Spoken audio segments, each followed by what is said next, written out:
E anche questa mattina vi ho svegliato benissimo. Iniziamo il primo sabato di questo 2026 con questa meravigliosa orchestra che non c'è più, ma non importa. Vedremo cosa riusciremo a fare in seguito, ce ne sono tante di orchestre, ci mancherebbe, non mancano di sicuro le orchestre, però è un peccato veramente mortale aver perso un'orchestra del genere con una storia di 40 anni. Però la storia non insegna niente a qualcuno, non c'è niente da fare. Secondo me qualcuno dovrebbe andare sempre a scuola per ricordare la storia, non farebbe male, specialmente alla politica. Detto questo, presento subito la mia graditissima ospite che è Deborah Marcon, segretaria SUNIA Treviso. Grazie Presidente di essere qui, perché parleremo di case. Si sta aprendo questo 2026 non con i migliori auspici, perché le case sono ancora chiuse. Abbiamo visto le persone che dormono per strade, è una cosa vergognosa, a mio avviso 2025, anche perché ci potrebbe essere la possibilità di aiutare, se riuscissimo a fare squadra anche tra associazioni. Ognuno si muove nel proprio campo, ognuno fa le proprie cose, ma alla fine abbiamo bisogno di strutture, non c'è niente da fare. Allora, com'è la situazione, Presidente Marcon? Beh, il problema, come già detto, è che non ci sono abitazioni sufficienti per tutti, o meglio, le abitazioni ci sono, ma sono chiuse. In realtà la questione del pubblico è relativa in provincia di Treviso. I numeri sono molto più alti altrove nel Veneto e altrove in Italia. Noi comunque a Treviso, attraverso l'Atter, eccetera, eccetera, stiamo comunque recuperando a Treviso del patrimonio pubblico. Il problema è che il patrimonio pubblico è poco e tantissime abitazioni del privato sono state tolte dal mercato degli affitti. Quello che è stato messo in vendita è in molti casi comunque tanto e quindi comprende sia buone offerte sia delle abitazioni fatiscenti, quindi è difficile anche per chi vuole acquistare destreggiarsi in un'offerta così, diciamo, complicata. Quello che si può fare ovviamente sono le nuove costruzioni, sono gli acquisti, sono le ristrutturazioni, però per tutto ciò ci vuole denaro. Non è stato messo in cantiere né con l'ultima legge di bilancio e nemmeno con, diciamo, quello che gira per quanto riguarda le informazioni di quello che si prevede di fare con la nuova amministrazione del Veneto, e grossi, diciamo, bandi che sono stati acquisiti non ce ne sono di nuovi, a parte quelli che erano già stati messi in cantiere l'anno vecchio. Quindi per il momento non ci sono novità da parte delle istituzioni per quanto riguarda l'aumento di quello che dovrebbe essere l'offerta pubblica, che, attenzione, non include soltanto le case popolari, include anche case, diciamo, per il ceto medio, perché io adesso, per quanto riguarda il libero mercato, in buona parte ho cifre estremamente alte che lo stipendio medio non riesce a permettersi. Pertanto anche un piccolo appartamento di 400 euro diventa una cosa impensabile da trovare nel libero mercato. Assolutamente ci sono ancora poche e delimitate, diciamo, offerte, perché ci sono ancora proprietari che fanno questo tipo di affitti, ma sono estremamente meno di quello che era una volta, e il grosso, diciamo, dell'offerta, della pochissima offerta che c'è a livello di affitti, include abitazioni molto piccole e molto costose. Gli stipendi non sono aumentati ad un livello tale da potersi permettere cifre che sono in realtà in paragone anche più o meno a livello di quella che è l'offerta a livello mondiale, quindi non è che che è un mercato completamente fuori dalla norma. Se io vado a vedere nelle altre nazioni, comunque sono a questi livelli, se non addirittura più alti, però più alti sono gli stipendi. Noi invece di aver aumentato il potere d'acquisto con la Grecia siamo quelli che l'hanno avuto diminuito, quindi magari delle proposte che potevano essere più o meno gestibili qualche anno fa, nel momento in cui il mio potere d'acquisto diminuisce e i prezzi aumentano, diventano insostenibili. Allora, Presidente, lei ha detto c'è poca offerta del patrimonio che abbiamo, quello pubblico. Per forza l'hanno venduto? Allora, io penso che la politica dovrebbe riuscire a capire che è stata eletta per il bene della comunità e fare il bene della comunità. Cosa è fare il bene della comunità? Vedere le esigenze, i problemi che ci sono e risolverli. Questo bene pubblico ne avevamo tantissimo, lasciato da mecenate per la comunità, ok? Cosa hanno fatto? Siccome la politica pensa di essere il Dio in terra, cioè io faccio quello che voglio, ho il potere, chi sei tu, questa cosa è pubblica e io la dirotto e la vendo. E la vendo e quei soldi, mi va anche bene che la vendi, però quei soldi che vendi, questa proprietà lasciata per la comunità, tu investi nella comunità e fai qualcosa che rispetti quello che sono le case. Ma non solo, noi abbiamo sentito negli anni scorsi, vi ricordate anni fa, gli atti commissariati? Avete saputo niente com'è andata, perché sono stati commissariati i soldi, le case? Come sono state assegnate queste case, a chi e perché? Le graduatorie. Non le sembra che dovremmo iniziare col 2026 con più trasparenza, visto che sono beni pubblici, non beni privati e non del politico che arriva, poi passa, va via, e noi ci ritroviamo in queste condizioni con la gente che dorme per strada perché non sono state fatte strutture, e se sono state fatte sono diventati tutti hotel a 5 stelle, appartamenti con piscine. Non le sembra che questa politica dovrebbe invece interessarsi ai propri cittadini, perché la maggioranza è in grande difficoltà? Basta vedere quanti banchi alimentari sono nati, come le parrocchie e i centri di accoglienza cercano di funzionare. Abbiamo caserme chiuse, abbiamo la gente che dorme per strada. Non le sembra che forse nel 2026 la politica dovrebbe dare la trasparenza, visto che noi li paghiamo per fare questo e non per fare i propri affari? E questa trasparenza anche su queste assegnazioni, su queste graduatorie, io l'ho invitata perché io vorrei capire come sono le graduatorie, chi fa parte delle commissioni, come vengono assegnati questi alloggi, a chi e perché. Perché è tutto vago, si sa ma non si sa. Mi hanno detto, ho sentito ma non sono sicuro. Vuole spiegarci stamattina come saranno, come partirà nel 2026 le graduatorie, le assegnazioni, quelle che ci saranno, poveretti, perché le domande sono infinite, come ha detto la Presidente, ma quello che verrà assegnato sarà pochissimo. Ecco, chi si avvantaggerà? Abbiamo sentito anche che cambierà l'ISEE, ci sono delle modifiche in atto. Prego, Presidente, ci spieghi, che non vediamo l'ora di capire. Allora, intanto è stata fatta una politica sì di trasparenza per tutte le ATER, anche a seguito di alcune, diciamo, male gestioni che c'erano state.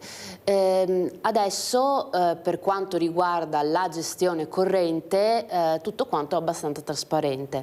Nel momento in cui ci sono dubbi si può tranquillamente chiedere ad ATER dà tranquillamente le risposte. Da quel punto di vista, almeno a livello di recuperare l'informazione di come sono gestite alcune situazioni, non abbiamo grosse problematiche. Per quanto riguarda chi si avvantaggerà e il problema delle graduatorie, della poca offerta, il problema qual è stato? L'unico grande piano caso è stato quello del piano Fanfani. Quindi stiamo parlando anni 70. In quel momento c'era il boom, c'era necessità di case, è stato fatto un lavoro attento, ben studiato, di creazione di un sacco di abitazioni. Quello però è finito lì. Man mano che si andava avanti c'è stato il boom economico, quindi tutti potevano pensare di intanto resistere nel libero mercato, potevano pensare di acquistare una casa, quindi è rimasto fermo lì. fino a che non si è deciso che questo boom economico ormai rendeva non più necessarie le case, che comunque erano già in percentuali estremamente inferiori rispetto a tutte le altre nazioni vicine, quindi erano già molte meno di quelle che avevano i nostri, per esempio, cugini d'Oltralpe, ma anche Germania, ma anche Spagna. Ad un certo punto si è deciso che proprio non ce n'era più bisogno, quindi essendoci la volontà di dare anche la possibilità a chi aveva poco di avere la sua casa, perché si vedeva l'obiettivo di avere tutti quanti non inquilini ma proprietari di casa, si è cominciato a svendere il patrimonio.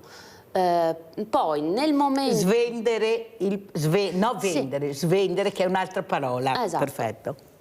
Poi ovviamente si è passato dalla gestione statale dell'ERP alla gestione regionale delle case popolari e c'è stata anche l'eliminazione della GESCAL, della serie io il patrimonio che ho lo dismetto, e per quanto riguarda i soldi di tutti quanti che dovevano permettere di continuare a costruire case e di mantenere l'esistente, tanto non mi serve più e quindi elimino anche quella. Al massimo sarà un problema della regione specifica, ma io elimino quel fondo che continuava a essere ripinguato a livello statale. Quindi c'è stato un mix di ritengo che tutto quanto vada bene, quindi comincio a svendere la proprietà, ma comunque non serve che ne facciamo più e quindi eliminiamo anche la GESCAL, e comunque sarà un problema eventuale della regione, visto che abbiamo voluto fare la regionalizzazione della gestione delle case popolari. Il patrimonio, specialmente in Veneto, è andato a diminuire ancora di più, senza contare che le vendite sono servite per un lungo periodo a fare le manutenzioni straordinarie della serie. Magari il gestore ATER non aveva intenzione di vendere, però magari non c'erano bandi europei o il gestore non sapeva come recuperarli, non c'erano altri fondi né a livello regionale né a livello statale, a differenza di altre regioni. Regione Veneto non ha mai investito molto in tutta la sua storia nelle case popolari, pertanto il numero è andato sempre più diminuendo, perché giustamente il gestore diceva: ho questo appartamento da sistemare, non ho i soldi, ne vendo 2 per sistemarne 1. Nel frattempo cosa è avvenuto? Crisi economica, sono aumentati i problemi, sono aumentati i costi nel mercato libero e gli stipendi sono rimasti uguali o si sono abbassati, in maniera tale che le due parti si dividessero. Il mercato mi offre una cosa, quello che io mi posso permettere un'altra, quindi è aumentata la richiesta sia da parte di chi è finito in povertà o è in difficoltà, ma anche di tutti quelli che non si possono più permettere il mercato pubblico. Quindi in realtà la necessità di case non è aumentata solo perché sono aumentati i casi gravi, mettiamoli così, quelli che generalmente dovrebbero essere seguiti anche agli assistenti sociali, ma anche per tutta quella parte di ceto medio a cui è stato detto: la tua unica opzione è il mercato, che tu voglia comprare o che tu voglia andare in affitto. Nel momento in cui io ho una situazione tale per cui comprare non è un'opzione e l'aumento degli affitti è così tanto che io con il mio stipendio non mi posso permettere quello che mi viene offerto, oppure mi posso anche permettere quello che mi viene offerto ma non mi viene dato perché magari sono vittima di discriminazione, perché sono vittima di pregiudizi, perché non c'è l'offerta. Perché io magari mi posso permettere anche un affitto di 800 euro, ma nel momento in cui io non ne trovo dove sto cercando, posso anche avere la disponibilità economica, posso anche trattare benissimo l'abitazione, ma fisicamente non ho un soggetto con cui relazionarmi per poter avere un'abitazione. Quello che però lei sta spiegando è che non è che dobbiamo andare a Roma a trovare il colpevole. Mi sembra che lei abbia detto chiaramente che il problema del piano casa è la Regione Veneto, o era stata la Regione Veneto che non ha investito, che non ha cercato di capire il problema e investire sul problema, perché si vede che la cosa non riguardava e non era l'obiettivo che loro volevano raggiungere. Ma chissà perché i poveri, le case popolari non fanno parte di certi percorsi politici importanti. E noi paghiamo le tasse arrivano a Roma, poi Roma le trasferisce alla Regione, o sbaglio, perché per fare quello che dovrebbe servire alla Regione Veneto. Allora voi capite, e state bene attenti a quello che vi dico a casa, che forse dovete anche svegliarvi un po', non dare sempre la colpa e andare lontano a cercare il colpevole. Ecco, e se poi piangete sul latte versato, cercate di farvi anche un esame di coscienza e capire cosa avete fatto fino adesso, dando la colpa sempre a quelle persone che magari non c'entrano niente perché la colpa era di altri. Però il 2026 si cambia anche a livello regionale, è cambiato il presidente, è cambiata la giunta, è cambiato totalmente tutto. Lei non so se ha sentito il nuovo presidente Alberto Stefani, il quale come propositi, come bei propositi, mi sembra che ne abbia dato parecchi. Anzi, una cosa che mi è piaciuta tantissimo, ha detto basta polemiche, critiche, cerchiamo di lavorare tutti assieme per andare avanti. Lei farà un incontro con il presidente Alberto Stefani per capire, perché dovremmo pure arrivare a un dunque e cercare di capire come aprire queste case, come ristrutturarle, perché la Casa Zero abbiamo visto cosa è successo, hanno ristrutturato le ville, perfetto, i fondi del PNRR destinati al terzo settore sono stati destinati al cemento perché così faccio bella figura. Ma Cristo, ma i poveri ci sono, le famiglie che lavorano non riescono ad arrivare neanche alla seconda metà del mese, ci sono persone che lavorano, sono le nostre famiglie, sono i vostri veneti, che dice i veneti siamo noi. Questi sono i veneti, secondo lei ci sarà questa volontà della politica di cercare di far saltare questo tappo nel bene? Perché se salta il tappo dalla parte sbagliata, guardate che non ce n'è per nessuno dopo, perché veramente sarà che io lo sento, io non so lei Presidente, però io sento ecco questo fermento, lo sento, si vede nei giovani, si vede nelle persone che non ce la fanno più, che sono stanche, il segnale che hanno dato alla politica: non andiamo più a votare perché non vi crediamo, non ci rappresentate più, questo è quello che dicono. Però il problema è che la politica, qualcuno l'ha detto anche a me, è chi se ne frega che facciano meno di andare a votare, tanto qual è il problema, noi riusciamo lo stesso con i nostri ad arrivare alla poltrona, ma non può funzionare così, il paese non può reggersi su delle stampelle molto traballanti, o sbaglio Presidente?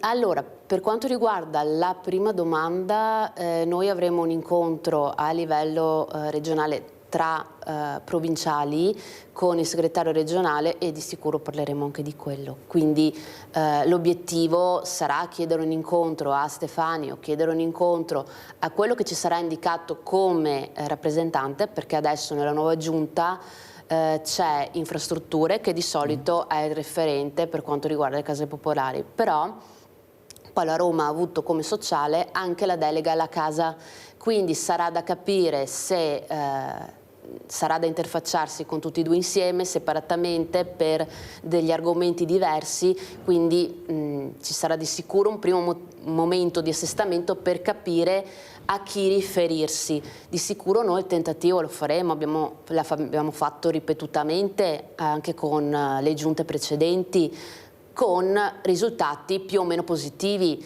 nel senso che con non l'ultima giunta ma quella prima qualche discorso si era riusciti a intavolare, si era riusciti a discorrere, trovare anche degli accordi, almeno per poter un attimo limare la situazione. Avranno capito che c'era il problema, eh? Sì, se meglio tardi che mai, ma dopo è caduta la giunta, cioè, non so. Quella precedente invece proprio zero, quindi speriamo che ci sia un ritorno indietro, diciamo, e un miglioramento, visto che comunque si parla sempre dello stesso colore politico. Vediamo come andrà. Noi di sicuro cercheremo l'incontro, cercheremo di portare le nostre proposte e anche più che altro quella che è la nostra visione dal basso, perché comunque facendo permanenze, parlando con la gente, discutendo anche con le amministrazioni, raccogliamo tutta una serie di input che riteniamo fondamentali per pensare anche a come gestire la problematica.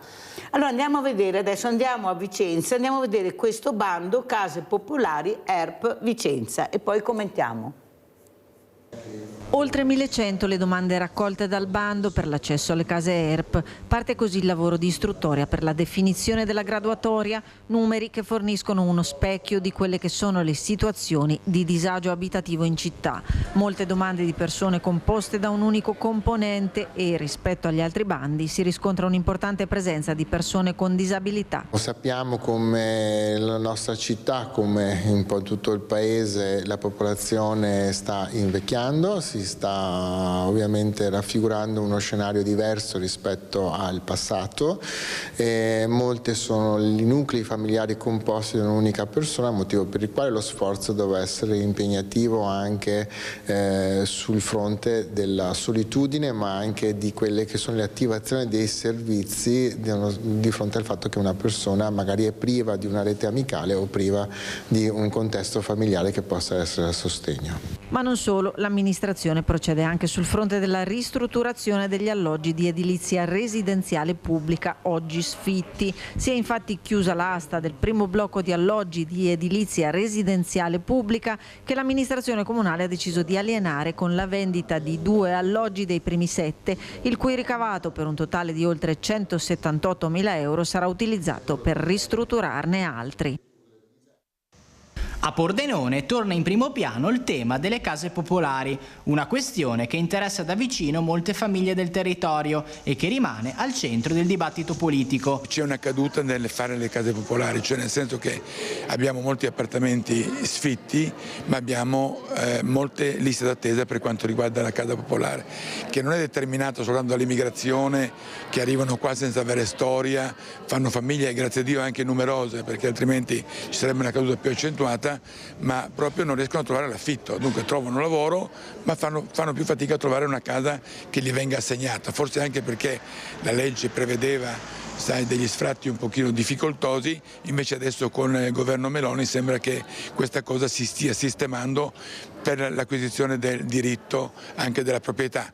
Noi ci prodighiamo perché questi nostri concittadini che decidono di vivere in Italia, di fare famiglia in Italia, di controllare bene che poi di fatto sono qui e seguono la linea della vivenza del sistema italiano, perché questo è di fatto, ecco, e possono trovare un'accoglienza decorosa e sicuramente molto impegnativa per poter vivere al meglio. A queste parole, però, la consigliera Pirrotta non ci sta. De Bortoli dice il falso. Il tema delle case popolari è un problema che c'è dagli anni 70-60, quindi siamo di fatto in un vuoto di impegno dei governi negli anni sul diritto alla casa. Il PD a tutti i livelli si sta impegnando a portare avanti, noi a livello comunale lo avevamo portato avanti con l'ultima campagna elettorale perché l'accesso alla casa non è un problema solo per gli immigrati, ma anche per insegnanti, medici e infermieri. Il problema del costo degli affitti è sentito da molti, il tema dell'inflazione anche, è un elemento su cui il governo Meloni fino ad oggi ha fatto zero. Il programma del Partito Democratico era quello di riconvertire i padiglioni dell'ospedale per gli alloggi dei medici infermieri che devono poter venire a lavorare sul territorio. Sul futuro dei padiglioni dell'ospedale di Pordenone la situazione al momento resta incerta. Alcune strutture come i padiglioni B, D e R sono destinate alla demolizione, mentre per il padiglione A non è stata ancora presa una decisione definitiva. Resta da vedere se il sindaco Basso accoglierà la proposta avanzata dall'opposizione. Allora, come abbiamo sentito, questi servizi è un problema veramente grande, un problema ma veramente serio, perché guardate, delle volte si pensa provate a trovarvi senza casa, star fuori di casa e dire adesso non so cosa fare, dove andare, come gestire la questione. E soprattutto quando ci sono minori, come viene gestita la parola minori in uno sfratto, anche uno sfratto esecutivo? Si può fare, non si può fare? Com'è la situazione? E in graduatoria che responsabilità hanno, ecco, questi atti in merito a queste famiglie? Allora, per quanto riguarda la questione minori, diciamo che dipende dal comune e dalla situazione generale, nel senso che generalmente per quanto riguarda uno sfratto esecutivo io ho l'ufficiale giudiziario che esce una volta, 2 volte, alla terza procede direttamente con le forze dell'ordine. Generalmente in quell'occasione dovrebbero essere presenti i servizi sociali per portare in sicurezza la mamma coi bambini generalmente, o comunque gli elementi fragili. Tecnicamente il comune è tenuto alla tutela dell'elemento fragile, che sia l'anziano disabile, che sia il minore o comunque la mamma col figlio piccolo minore. Questa cosa è sempre andata così in provincia di Treviso. Aumentano però i casi di comuni che anche in presenza di minori dicono si arrangiano. E nel momento in cui avviene lo sfratto, queste persone sono lasciate sole a se stesse, dipende sempre dal comune. Allora, lei lo sa che ho avuto una sindaca che è diventata anche una persona molto importante adesso, che mi ha sfrattato una famiglia con 2 bambini piccolissimi. Fate anche a vedere poi oltretutto l'assegno che abbiamo dato, dove io ho dovuto andare a prendere queste creature piccolissime, ma veramente piccole, con uno sfratto esecutivo. Ma si può mettere su una strada col freddo, perché era freddo, una famiglia? Per carità, avranno avuto anche i loro problemi, non dico di no, ma tu metti su una strada una creatura di pochi mesi e fai lo sfratto esecutivo e te ne freghi?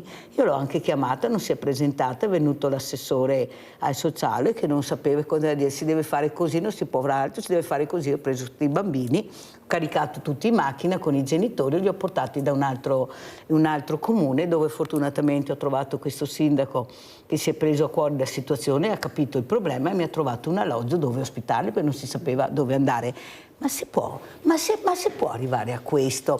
Allora, quello che io mi domando è una questione di sensibilità sociale. Io voglio capire se c'è questa volontà politica di capire che il sociale è delicatissimo, devi avere gente preparata, gente sensibile, gente che ascolta, che ti devi impegnare per trovare una soluzione. C'è il problema oggi, intanto risolviamo questo problema, non rispondere ce ne sono tanti di così, cosa facciamo? Intanto risolvimi sto problema qua e dopo vediamo. Ma capite perché io delle volte mi arrabbio? Perché io le ho provate queste cose. Avete capito? Io mi sono trovata con questa creatura di pochi mesi, ecco, disperati al freddo di mattina e non c'è stato verso.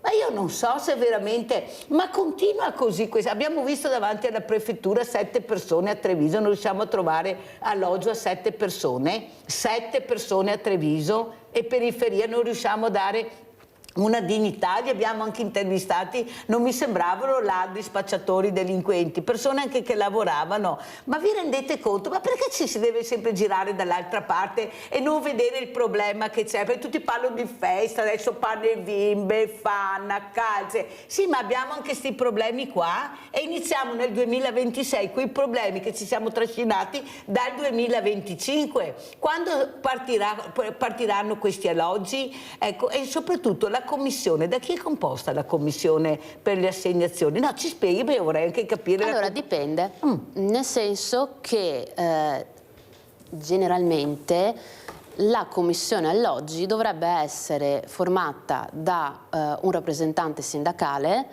dal comune e da Ater. Però da quello che ne so io, per esempio le rappresentanze sindacali non ci sono in tutte le commissioni. Come mai? Non lo so fisicamente. Non vengono chiamati? No, non siamo stati inclusi, noi commissioni, ma neanche i colleghi del SICET, dell'Uniat, Quindi generalmente l'unica cosa sicura è che si tratta di comunque qualcosa di gestito, quello sì, dal comune, nel senso che il comune raccoglie le pratiche e crea le graduatorie e poi sulla base della graduatoria viene fuori, diciamo, Diciamo che l'elenco. è un bel campo libero? No. Nel senso che il grosso del campo libero è in realtà nella formazione del bando. Perché okay. Nella formazione del bando io ho un totale di punti anche abbastanza alto, perché sono 7, che sono a discrezione del comune. Ci sono alcuni comuni che quei 7 punti li gestiscono in maniere diverse. Può essere fermo la un residenza. attimo, Presidente, se non mi cade la linea. Abbiamo Nerina da Lovadina. Ciao Nerina. Sì, ciao anche a te, ti vedo sempre. Grazie. Ecco, io volevo dire che tanti anni fa ho avuto anch'io questi problemi, però neanche le istituzioni non hanno fatto niente. Ecco, io parlo che ero in Friuli allora. Sono andata piangendo dal sindaco, che poveretto è stato tanto bravo, mi ha trovato un alloggio un alloggio per modo di dire, però io mi sono anche accontentata, ecco. Perciò le istituzioni dovrebbero fare molto, molto di più. Grazie. Pronto? Cara Nerina, grazie veramente, ecco una testimonianza importante, quello che si diceva, no? Questo così ragiona la gente, io busso, aprimi e cerca di capire anche, mi sono adattata, avete sentito, non era il massimo, ma pur di avere un tetto sul capo si va bene con tutto. Prego, terminiamo il discorso, poi andiamo in pubblicità. Niente, che semplicemente bisogna considerare varie questioni, nel senso che i 7 punti del comune possono essere sulla residenza, la maggior parte li hanno lì, oppure sulla vivibilità nel comune. Per esempio dava del punteggio aggiuntivo il comune di Treviso per chi aveva studenti, cioè aveva figli che erano studenti a Treviso, quindi non serve che tu sia trevigiano del capoluogo, però hai figli che studiano qua, lavori qua, cose del genere, ti diamo un pochino di punteggio in più. Quindi quella là, diciamo, è il grosso della discrezione. Poi nel momento in cui io stilo la graduatoria, ovviamente se ho presenza di minori a carico aumenta il punteggio, se ho un ISEE basso aumenta il punteggio, se ho disabilità aumenta il punteggio, se ho uno sfratto esecutivo aumenta il punteggio, se ho assenza di abitazione da più di un anno, nel senso sono sulla strada da più di un anno, ho punteggio aggiuntivo. Secondo lei, Presidente, il fatto che le ho raccontato, è possibile che il sindaco possa fare questo con dei minori e metterli su una strada? Tecnicamente dovrebbe intervenire in quel momento il servizio sociale e trovare una collocazione almeno per i figli minori e la madre, perché sono gli elementi deboli della famiglia. Poi io capisco i problemi dei comuni, che hanno avuto sempre meno storni dalla regione, hanno avuto sempre un aumento esponenziale di incarichi, da roba da gestire sempre più alta, è aumentata la crisi, non sono aumentati i fondi che sono stati dati ai comuni, però nel momento in cui vedo che io non riesco a dare un servizio, non riesco a dare risposte, conviene fare squadra dal mio punto di vista, perché tutti quanti insieme si può andare L'ANCI raccoglie le testimonianze di tutti quanti, comuni e sindacati, ma anche associazioni, le trasferisce in regione, si fa la protesta, mettiamola così, o comunque la richiesta di intervento in regione. Nel momento in cui la regione dice ok, io posso fare questo, ma c'è anche tutta un'altra partita che è nazionale, niente toglie che tutti quanti insieme più la regione si possa andare a richiedere cose a Roma. Certo. Non è automatico, sì, ma quella cosa la deve fare la regione, quindi basta, finito. Anche perché noi abbiamo i nostri parlamentari veneti a Roma che sanno veramente il problema. Pubblicità.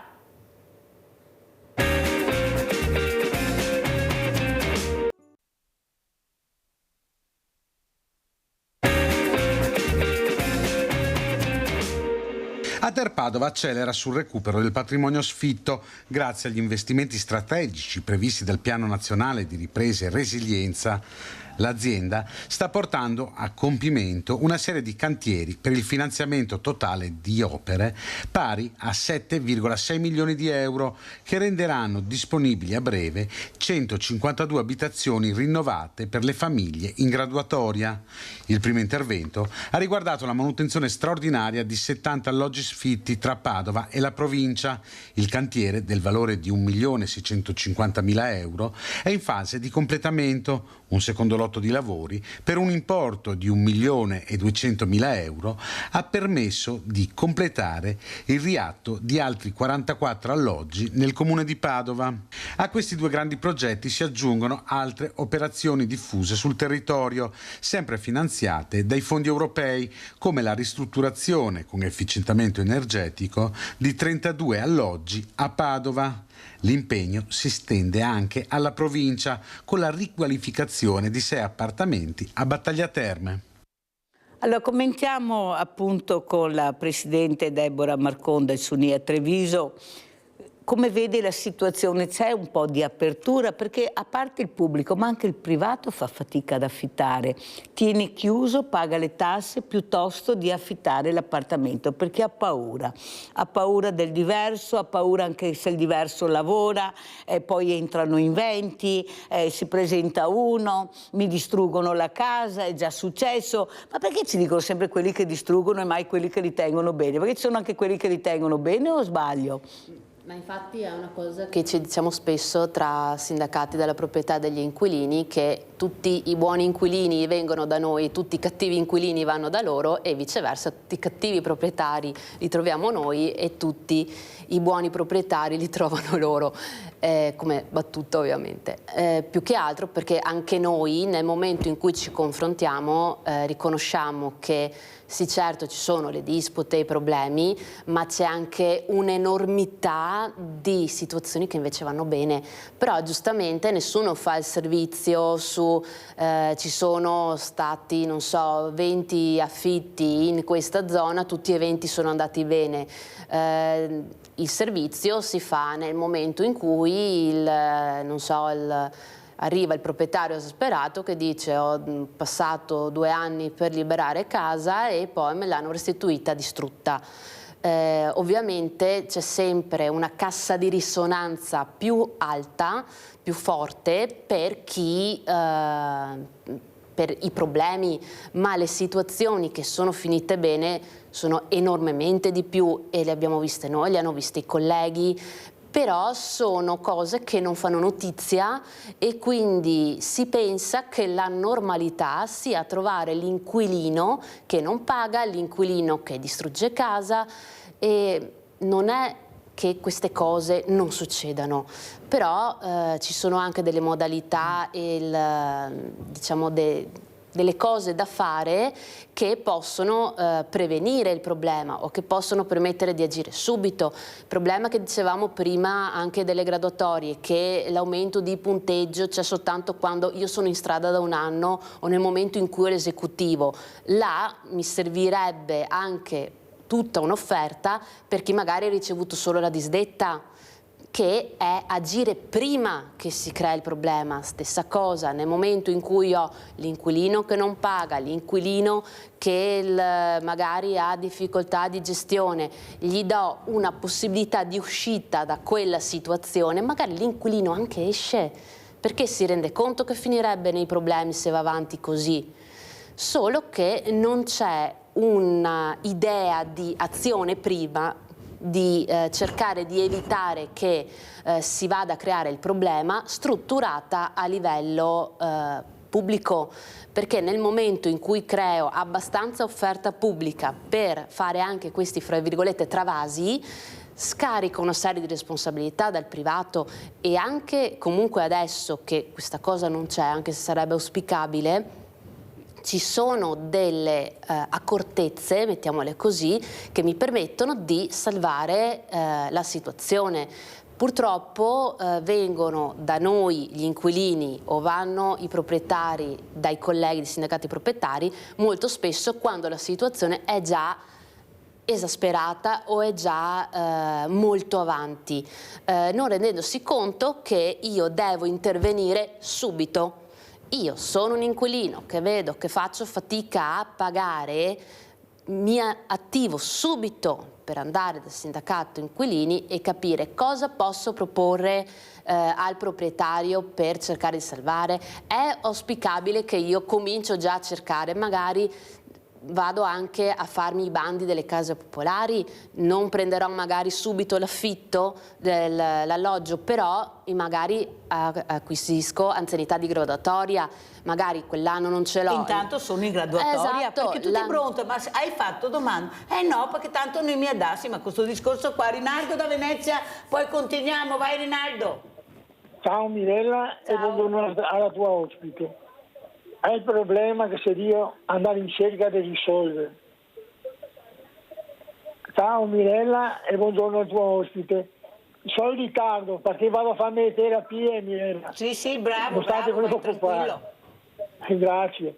Insomma, il problema non è a casa, è un problema dall'era di Adamo e Eva, ma il governo va a pensare di fare case popolari, non affidarsi a chi che ha una casa dopo che ne ha vita sta a comprare una casa, magari partirà avanti con la pensione che è piccola, avere un piccolo aiuto. Il governo va a fare case come Bellina che faceva negli anni 50, no? Gli dava a riscatto. Cose, e case non ti può un operaio che paga 800 euro al mese di stipendio e regalie di affitto, Mirella. È un'utopia, ma come potremmo domandargli 800 di affitto a un operaio che ne fa 1.300? È assurdo, no?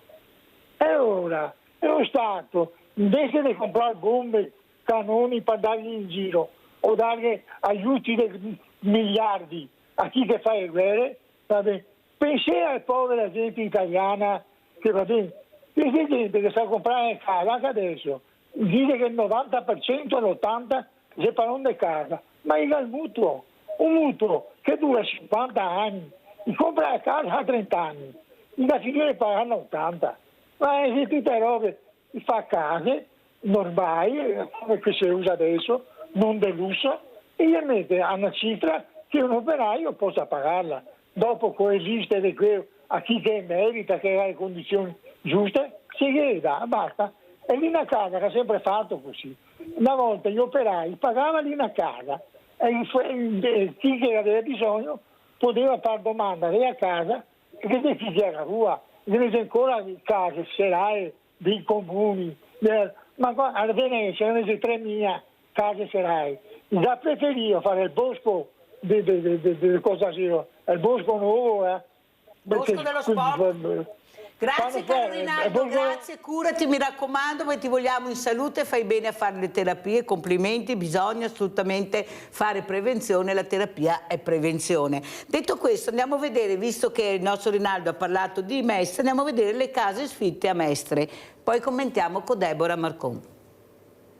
Il 19 dovrei lasciare la casa e non ho trovato assolutamente, nonostante abbia trovato anche attraverso il libero mercato che offre dei prezzi mostruosi, altissimi, nessuna soluzione abitativa. Andreina, 68 anni, di cui 40 trascorsi come impiegata in prefettura Venezia, ufficio ragioneria. Sebbene è proprietario di un appartamento in centro a Mestre, per avversità e traversie familiari e legali, si è ritrovata a suo malgrado senza più la sua amatissima casa. Per vicissitudini di una causa legale non seguita per come sarebbe dovuta essere, mi si ritrovo senza casa. E adesso? Adesso, per le difficoltà che ci sono abitative qui a Mestre, è un problema trovare casa. Io ho un figlio con disabilità grave, non autosufficiente, che si trova presso una struttura, però lui ciclicamente veniva a casa da me e in questo periodo che sto liberando la casa dai mobili, mio figlio non può venire a casa con me, ovviamente.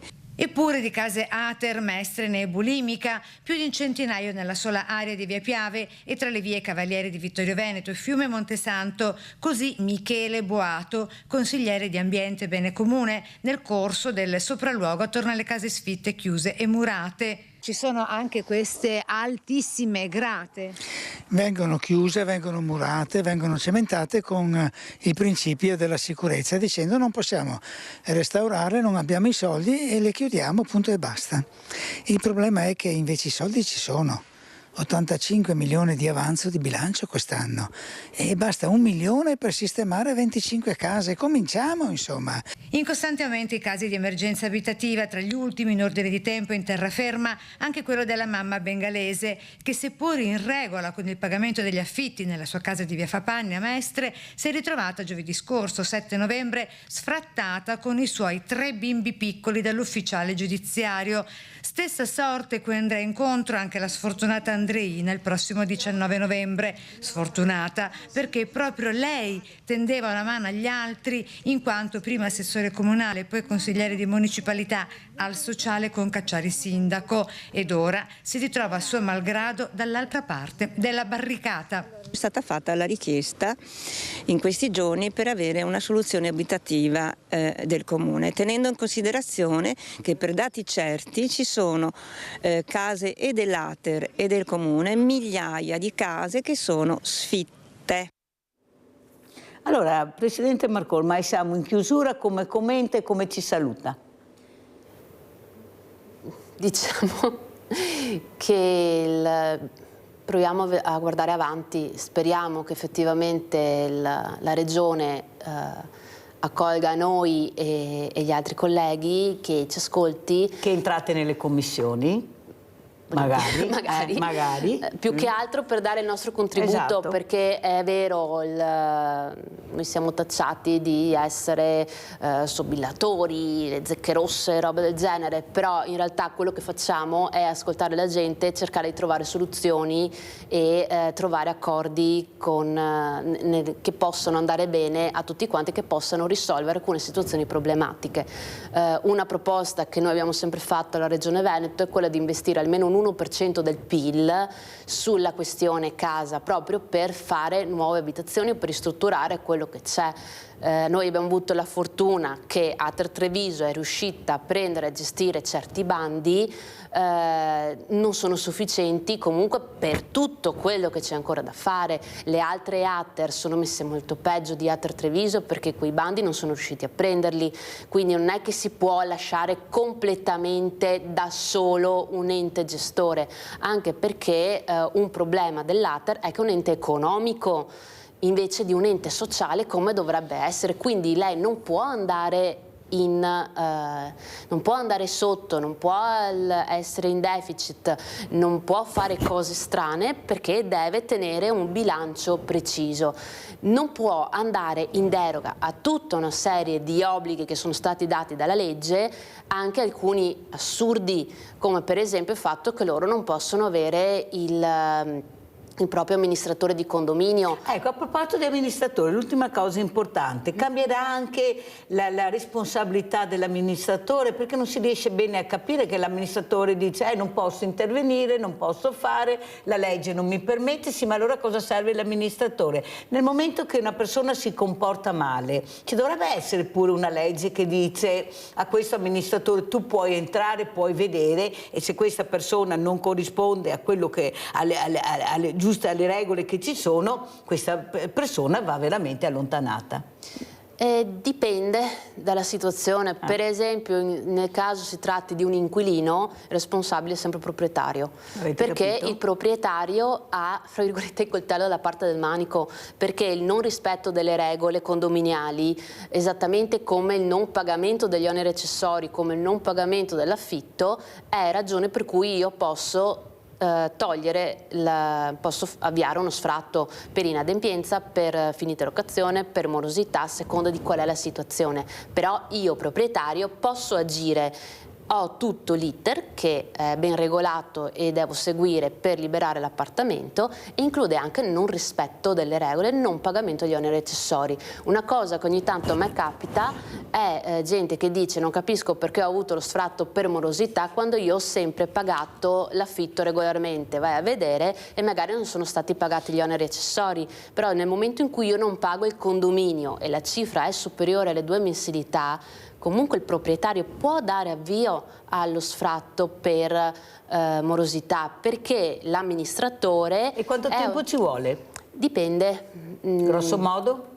Dipende da quando si attiva il proprietario, dipende dalle tempistiche del tribunale, massimo sarà 1 anno e mezzo, massimo in questo 1 anno momento. E mezzo, dal momento che tu fai questo, questo sfratto, diciamo, a quello che è la realtà. Generalmente poi. quelle là sono le tempistiche, poi ovviamente ci sono problemi ulteriori, cose non ben chiarite, può anche essere che effettivamente ci siano stati, perché è capitato che effettivamente il proprietario, l'inquilino aveva fatto dei pagamenti, ma non risultavano perché c'erano stati problemi con la banca, quindi c'è stata tutta una parte in cui si è dovuto dimostrare che in realtà l'inquilino aveva pagato, però normalmente sull'anno, 1 anno e mezzo. Comunque sono prassi un po' lunghe, diciamo, non è che si risolve in pochi mesi, ecco, questa è se lei dice 1 anno e mezzo, io aggiungo altri mesi, facciamo 2 anni e abbiamo risolto il problema. Perché ci sono un sacco di cose, la burocrazia. Anche là alcune cose potrebbero essere risolte molto più facilmente con una trattativa presa subito.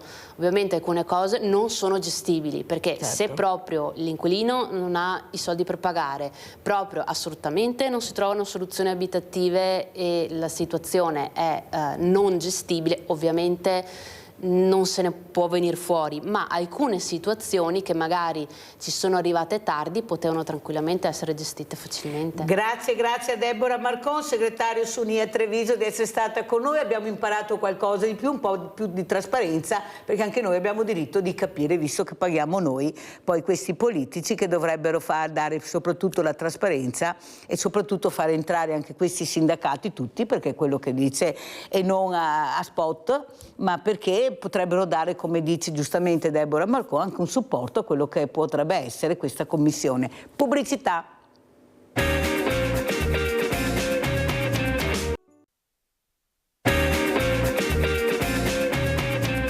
Allora, io prima di tutto devo salutare 2 persone. Sabrina, mi raccomando Sabrina, ce la devi fare, metticela tutta. Ieri ho parlato con tuo fratello, ieri sera mi ha detto che muovi la mano. Lui dice che anche quando lui ti dice guardami, tu lo guardi, perciò io penso che dei miglioramenti in atto ci siano. Mi raccomando, sei una guerriera Sabrina, cerca di farcela, metticela tutta che noi siamo con te. Un altro saluto volevo farlo alla signora Franca di Vicenza, che ieri mi ha incontrato, mi ha messo molto in imbarazzo perché mi ha fatto tanti di quei complimenti che sicuro non merito.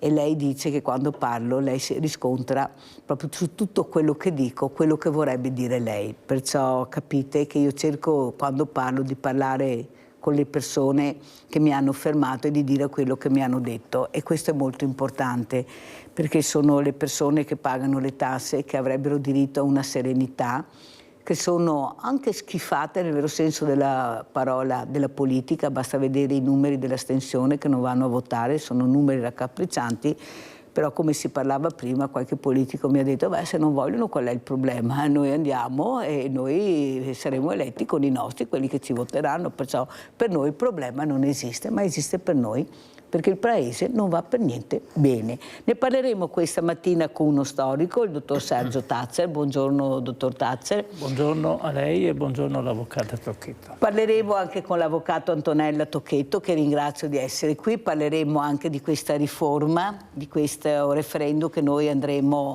ci obbligano quasi ad andare a votare, ma che non abbiamo capito niente. Ho detto che ho fatto anche un sondaggio, l'ho detto anche al già procuratore, il dottor Foiadelli, che ho avuto ospite, e mi ha dato ragione, non è una cosa semplice, fanno fatica a capirsi tra di loro, pensate noi che dobbiamo fare questo referendum sul sì e sul no, che non capiamo assolutamente niente. Se qualcuno ha capito, bravissimo, vai a votare e facci felice. Però io a tutt'oggi le persone che incontro dicono ma Mirella, ma vuoi andare a votare su cose che non ho capito niente? Partirei proprio da questo. Antonella Tocchetto, cosa ci racconta? Allora, intanto buongiorno a tutti, grazie dell'invito e soprattutto buon anno, che penso ne abbiamo bisogno. Allora, il referendum sul Consiglio Superiore della Magistratura è un referendum molto tecnico. È un referendum tecnico perché non riguarda la questione dell'andamento della giustizia, ma riguarda il potere della giustizia, cioè il Consiglio Superiore della Magistratura, e come verrà gestito e come verrà anche gestito l'ingresso nella magistratura dei magistrati. È un referendum costituzionale ed essendo un referendum costituzionale è confermativo, quindi non ha bisogno del quorum. Spieghiamo. La nostra Costituzione prevede che ci sono due tipi di referendum.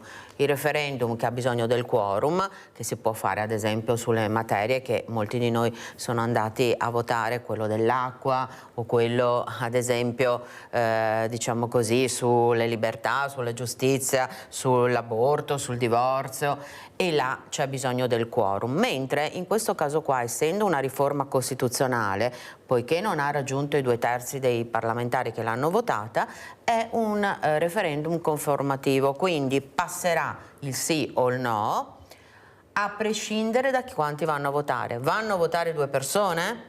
Comunque vincerà 3 persone, diciamo così, siamo anche dispari, e vincerà chi prevale tra il sì e il no. Quindi chi non andrà a votare non farà fallire il referendum, ma farà come dire, solo raggiungere una cifra di persone che sono andate a votare. Che cosa cambierà con questo referendum? Sarà la divisione delle carriere. Adesso un giovane ragazzo o ragazza o una persona che ha una laurea in giurisprudenza e fa il concorso in magistratura, entra in magistratura e poi comincia il suo iter, diciamo così, lavorativo. Può iniziare nell'ambito civile o in quello penale. Mentre se dovesse passare questo referendum c'è già una divisione netta, c'è l'inquirente e il giudicante, cioè ci sarà il pubblico ministero e quindi si farà una carriera a sé, o chi andrà a giudicare, cioè il giudice che sarà giudicante e quindi farà una carriera diversa, non ci sarà, come dire, una fase unica. E anche nell'ambito del governo della magistratura, che è composto da un numero di consiglieri del Consiglio Superiore della Magistratura, avverrà un sorteggio tra coloro che fanno parte della magistratura, per cui in questo caso qua il ministro Nordio dice ci sarà nella causalità, diciamo così, una maggiore democrazia, perché in questo caso qua coloro che sono per il sì dicono che non ci sarà, diciamo così, le famose correnti che hanno gestito la magistratura. Però, per essere molto chiara, visto che abbiamo poco tempo, tutta questa riforma non incide assolutamente sulla giustizia, cioè il cittadino che oggi ci mette 7-8 anni per avere giustizia, ad esempio in una causa civile, avanzo 100 euro da una persona, faccio una causa, faccio un decreto ingiuntivo, la controparte che mi deve dare i 100 euro mi fa l'opposizione al decreto ingiuntivo e da lì inizia una causa molto lunga che può durare anni. Ecco, questa riforma che si andrà a votare a metà marzo, oggi dicevano i quotidiani, non incide assolutamente sui tempi della giustizia, sul numero dei giudici di cui abbiamo bisogno, che devono andare a giudicare, e sulla celerità della giustizia, perché è una cosa completamente diversa. Si andrà a votare sulla gestione, diciamo così, del Consiglio Superiore della Magistratura. Perché molti di noi sono contrari? Perché in questo momento qua io ad esempio sono per il no. Siamo contrari perché questa è una riforma che potrebbe essere discussa se la giustizia andasse benissimo, se ci fossero processi celeri e se ci fosse anche la possibilità del cittadino in tempi brevi di essere giudicato, nel caso faccia un reato penale, e di ottenere giustizia se lui non è colpevole. Ma questo non incide assolutamente, quindi prima di fare questa riforma avremmo bisogno di avere un intervento da parte del governo del paese su una giustizia più veloce, ed invece questo non è avvenuto, ma si sposta il focus su qualcosa che al cittadino non è l'ultima ruota del carro, ma dovrebbe essere il primo, che al cittadino nulla compete, tanto è vero che io credo, e chiudo, che sicuramente pochissima gente andrà a votare, perché è un po' un referendum per addetti ai lavori. Il problema è che se fosse il Paese in un percorso molto bello e allegro si potrebbe dire vabbè, è andata così. Ma pensare cosa costa un referendum. In un momento terribile dove abbiamo visto, anche prima abbiamo sentito la Presidente del Sunia, le famiglie non riescono veramente a trovare lavoro, a trovare casa, i giovani, diversamente giovani con le strutture. Spendere tutti quei soldi, anche se la Costituzione lo prevede, per carità, in un momento così drammatico per il nostro Paese e per la maggioranza degli italiani, io lo trovo veramente scandaloso. Perché, come ha spiegato benissimo l'avvocato Tocchetto, è un problema tecnico. Sono dei problemi che io sinceramente non riesco a capire. Non riesco a capire, ecco, le ragioni per cui devo andare a votare qualcosa che non conosco e soprattutto che non cambierà la giustizia, che non cambieranno la lunghezza dei processi.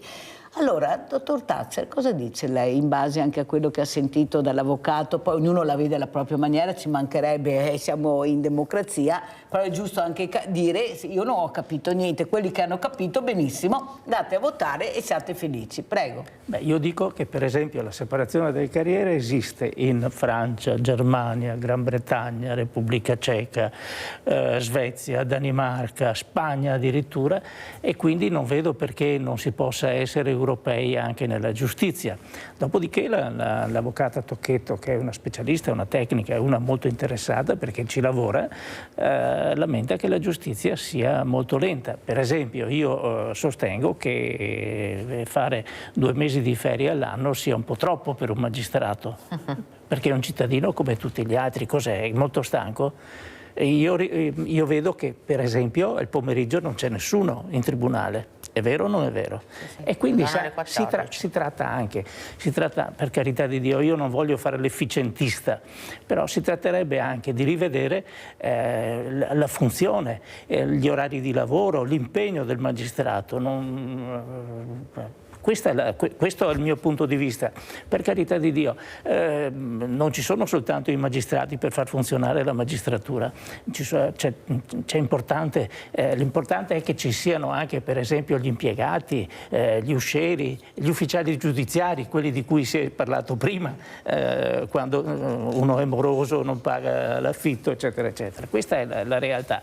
Ci troviamo in una grande confusione politica, per il semplice motivo che non è che ci sia, per esempio, all'interno del Partito Democratico o della sinistra che tutti quanti votano no. Cesare Salvi non è una persona qualsiasi. Ricordiamo che il discorso della separazione di carriere fu proposto del ministro della giustizia Giuliano Vassalli, medaglia d'argento della Resistenza, socialista, per l'amor di Dio. I socialisti non hanno gran fama ultimamente, però era una persona degna di fede, una persona per bene. Quindi, per carità di Dio, sarà un quesito tecnico, come dice l'avvocato Tocchetto, io sono perfettamente d'accordo, ma c'è anche un tono politico al quale bisogna rispondere, e io rispondo votando sì. Però quello che lei giustamente fa capire che tutto sommato dobbiamo anche cercare di essere più vicini a quell'Europa. Lei ha fatto anche i nomi di paesi dove ci sono questa separazione delle carriere. Il problema è che noi non siamo informati, caro dottor Tazzer, e questo è un grande problema.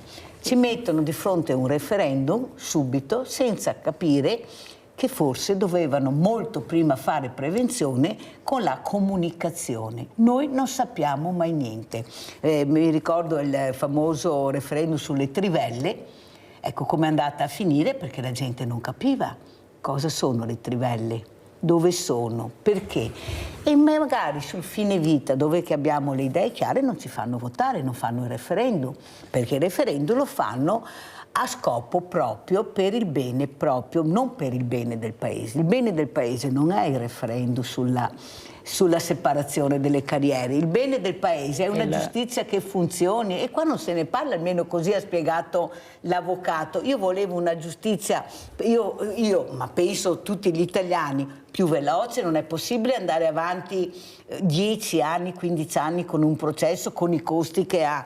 Siamo gli unici che hanno 3 gradi di giudizio, 3 gradi di giudizio. Ma allora il primo è un imbecille, il secondo è uno scemo, il terzo ha ragione perché cancella tutto quello che è stato detto. E soprattutto poi si arriva alla fine con questa cosa assurda che a mio avviso è una cosa abominevole: se hai i soldi arrivi alla prescrizione, perché solo con i soldi arrivi alla prescrizione.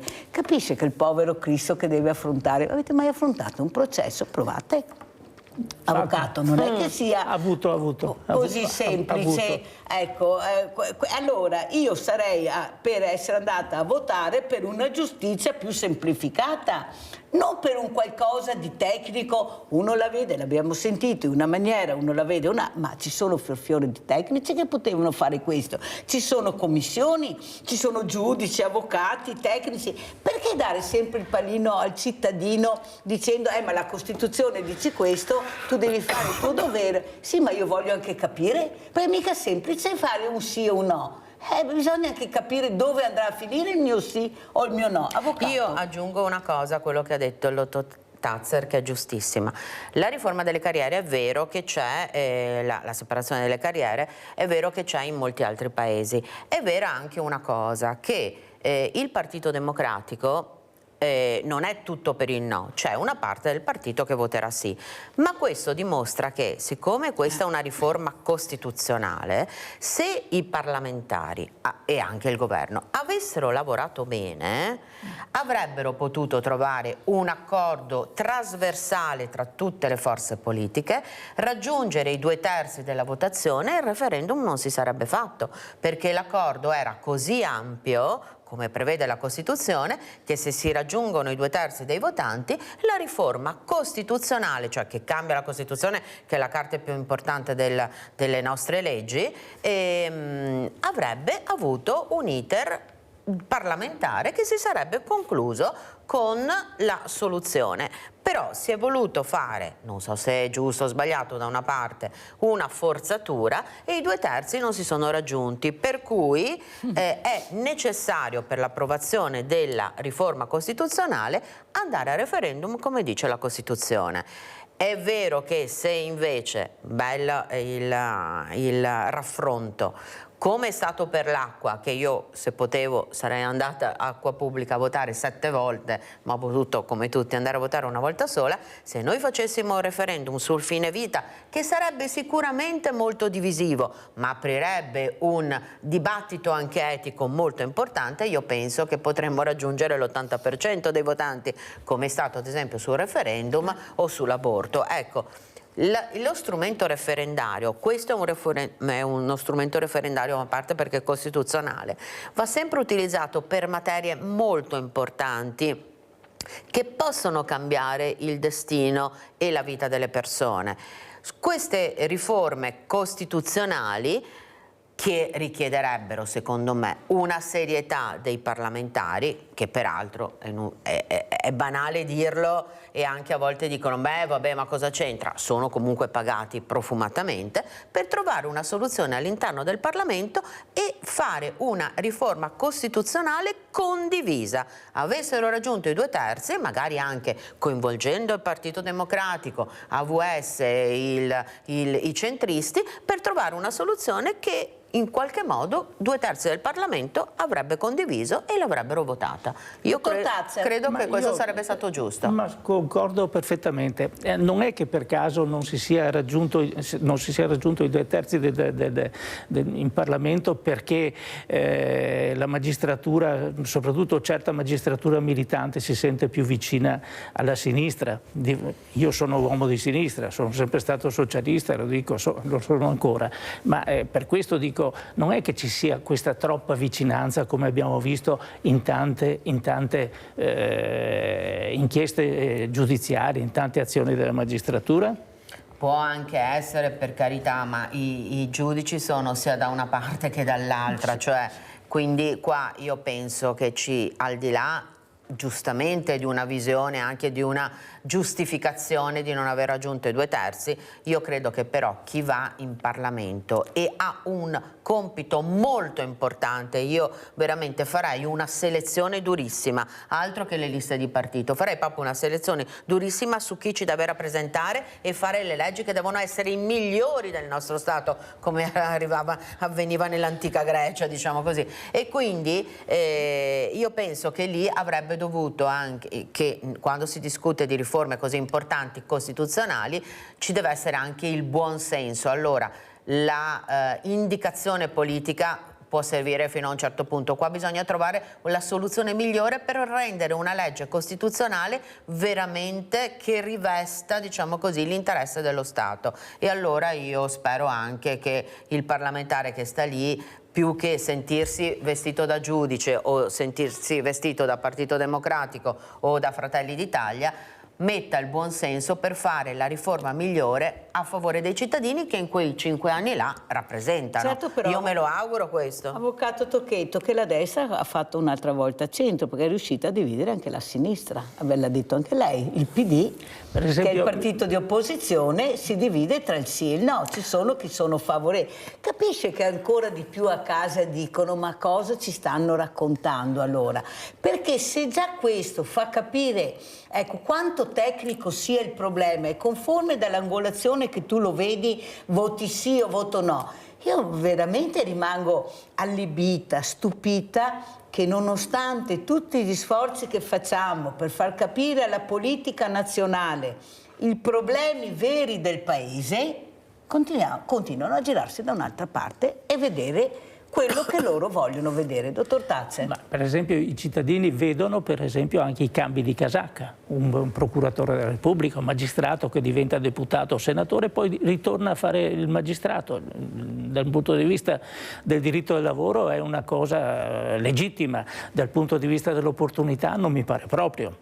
Il caso mio per esempio, un procuratore della Repubblica, io ero caporedattore a Trento, ebbe modo di farmi passare dei guai. Io non so ancora come sia andata a finire, ma presumo che sia stata imboscata, deve essere ormai passata ampiamente archiviata. Ha fatto il deputato, poi è tornato a fare il magistrato, adesso fa il magistrato in Europa, l'Olaf per dire, non riesco, e tra l'altro, ma comunque non entro nei tecnicismi di questo fatto, però mi pongo il problema, insomma, mi ha perseguito perché era magistrato o perché era contiguo al partito che poi l'ha eletto? Sì, ma l'ha detto anche lei che non ne viene fuori, non sa neppure come è andata a finire, capisce bene che a casa ascoltano queste parole, però io adesso vorrei anche capire, in un momento anche tragico, avvocato Tocchetto, prima si parlava col dottor Tazze che ha detto i venti di guerra si fanno sempre più forti. Ecco, questi bombardamenti che abbiamo sentito, e ha detto anche il dottor Tazze, che continuano anche su altri stati, su altri paesi, e soprattutto questa popolazione che poi alla fine è la popolazione che soffre, ci rimette. Adesso usano anche l'arma della fame, usano delle armi terribili, ma delle armi che veramente non avremmo mai immaginato su una popolazione che non riesce neppure a capire cosa stia succedendo, perché è successo questo, come vivono. Ma veramente io mi domando, i grandi della terra se hanno perso il lume della ragione o quale sarà l'obiettivo alla fine, perché quello che non si riesce a capire è che avevano talmente tanto e di tutto.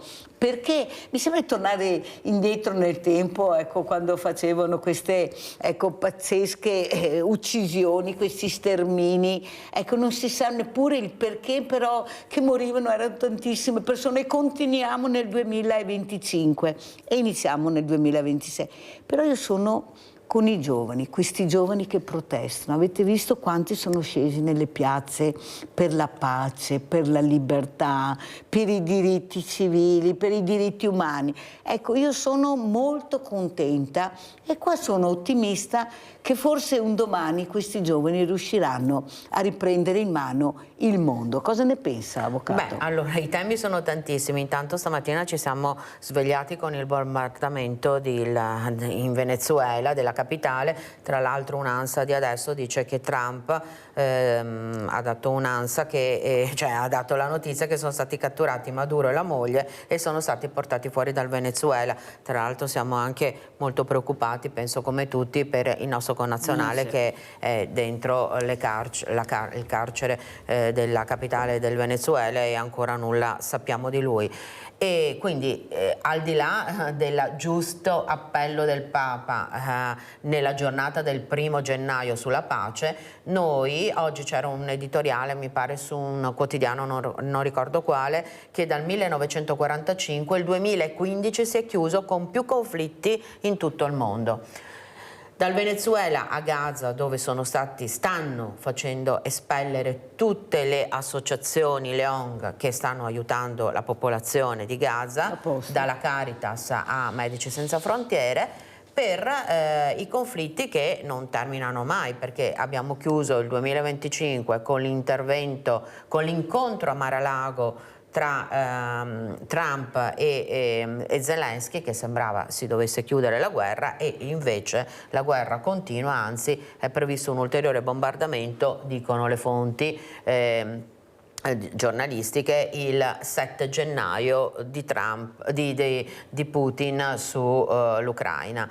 Io non so che cosa sia, è vero che ci sono tanti giovani che stanno protestando e paradossalmente poi questi giovani non vanno a votare. L'abbiamo visto che dalla Puglia al Veneto, il Veneto non ha mai avuto un numero di elettori così basso, il 44% è andato a votare alle elezioni di non più di un mese fa, alle regionali.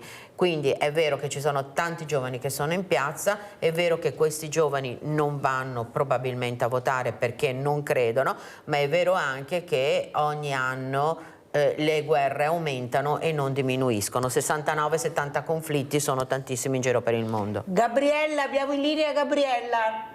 Buongiorno Mirella e grazie di tutto quello che fa. Le sue parole sono sante. La politica se ne strafotte di noi, se ne strafotte perché dal punto che loro si aumentano anche lo stipendio si rende conto cosa che gliene frega a noi, che non dovrebbero aumentarsi lo stipendio perché dovrebbe il popolo vedere come fare. Però ricordatevi, io sono ignorante, ma ricordatevi che questa è l'era del nero, c'è Satana che comanda il globo e quindi sarà sempre peggio perché è proprio il mondo in mano sua. E vedete i conflitti, le guerre, tutto che va storto, morti per le strade, c'è ogni giorno morti a non finire, è una guerra continua, quindi siamo in mano di Satana, perché è lui che minestra il mondo, c'è poco da dire, quindi bisogna che l'umanità stessa si metta a pregare e pensare al Padre, perché è l'unica salvezza che noi abbiamo, perché se non pensiamo al Padre, a Gesù Cristo, non andiamo da nessuna parte e il governo se ne strafotte. Buona giornata e grazie. Grazie Gabriella, tanto è vero, io manderei anche la locandina di Mercy, questo musical che verrà trasmesso anche su Antena 3 martedì sera alle 21. Sarà appunto al Teatro Orsi di Conegliano lunedì 5 gennaio alle ore 18 per far capire invece l'importanza di quello che sta dicendo Gabriella della parola pace. Questo musical voluto da Papa Francesco è stato scritto sul libro, sul testo di Papa Francesco. Abbiamo avuto anche ieri la fortuna di avere lo scrittore, il dottor Tornielli, che ha spiegato i motivi di questo musical per portare la parola di pace, di misericordia, e saranno i giovani, ecco la bellezza di questo musical, tutti i ragazzi giovani che parleranno ai giovani, parleranno di pace e di misericordia, nella bellezza che è l'arte, che è il ballo, la canzone, la musica e soprattutto questo messaggio importante che viene da un mondo che non viene ascoltato. Mondo dei giovani, i giovani hanno le idee chiare su quello che vorrebbero, non parlano più perché cosa serve parlare, tanto non ci ascoltano. Ecco, vediamo anche questo promo che abbiamo fatto e poi sentiamo cosa ne pensano i miei ospiti.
liberatore che ti ascolterà.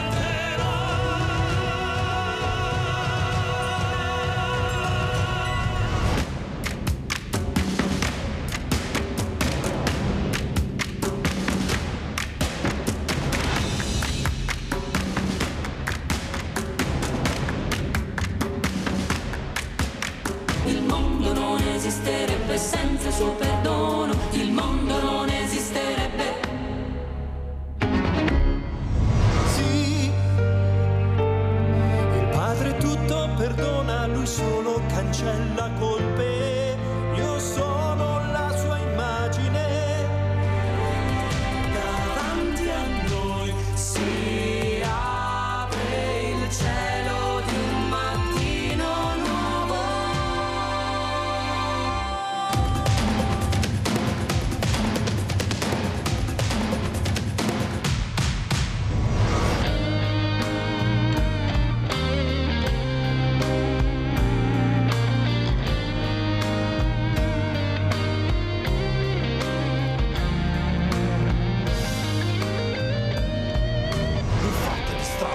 Tu in fondo sei il più forte, però hai le mani sporche, la bocca grida morte. A te interessa il ricavo tra una bomba e uno sparo. Credi in un solo Dio, si chiama vile denaro. Giù le mura, tutte le barriere, la vita chiede cuori liberi, sai.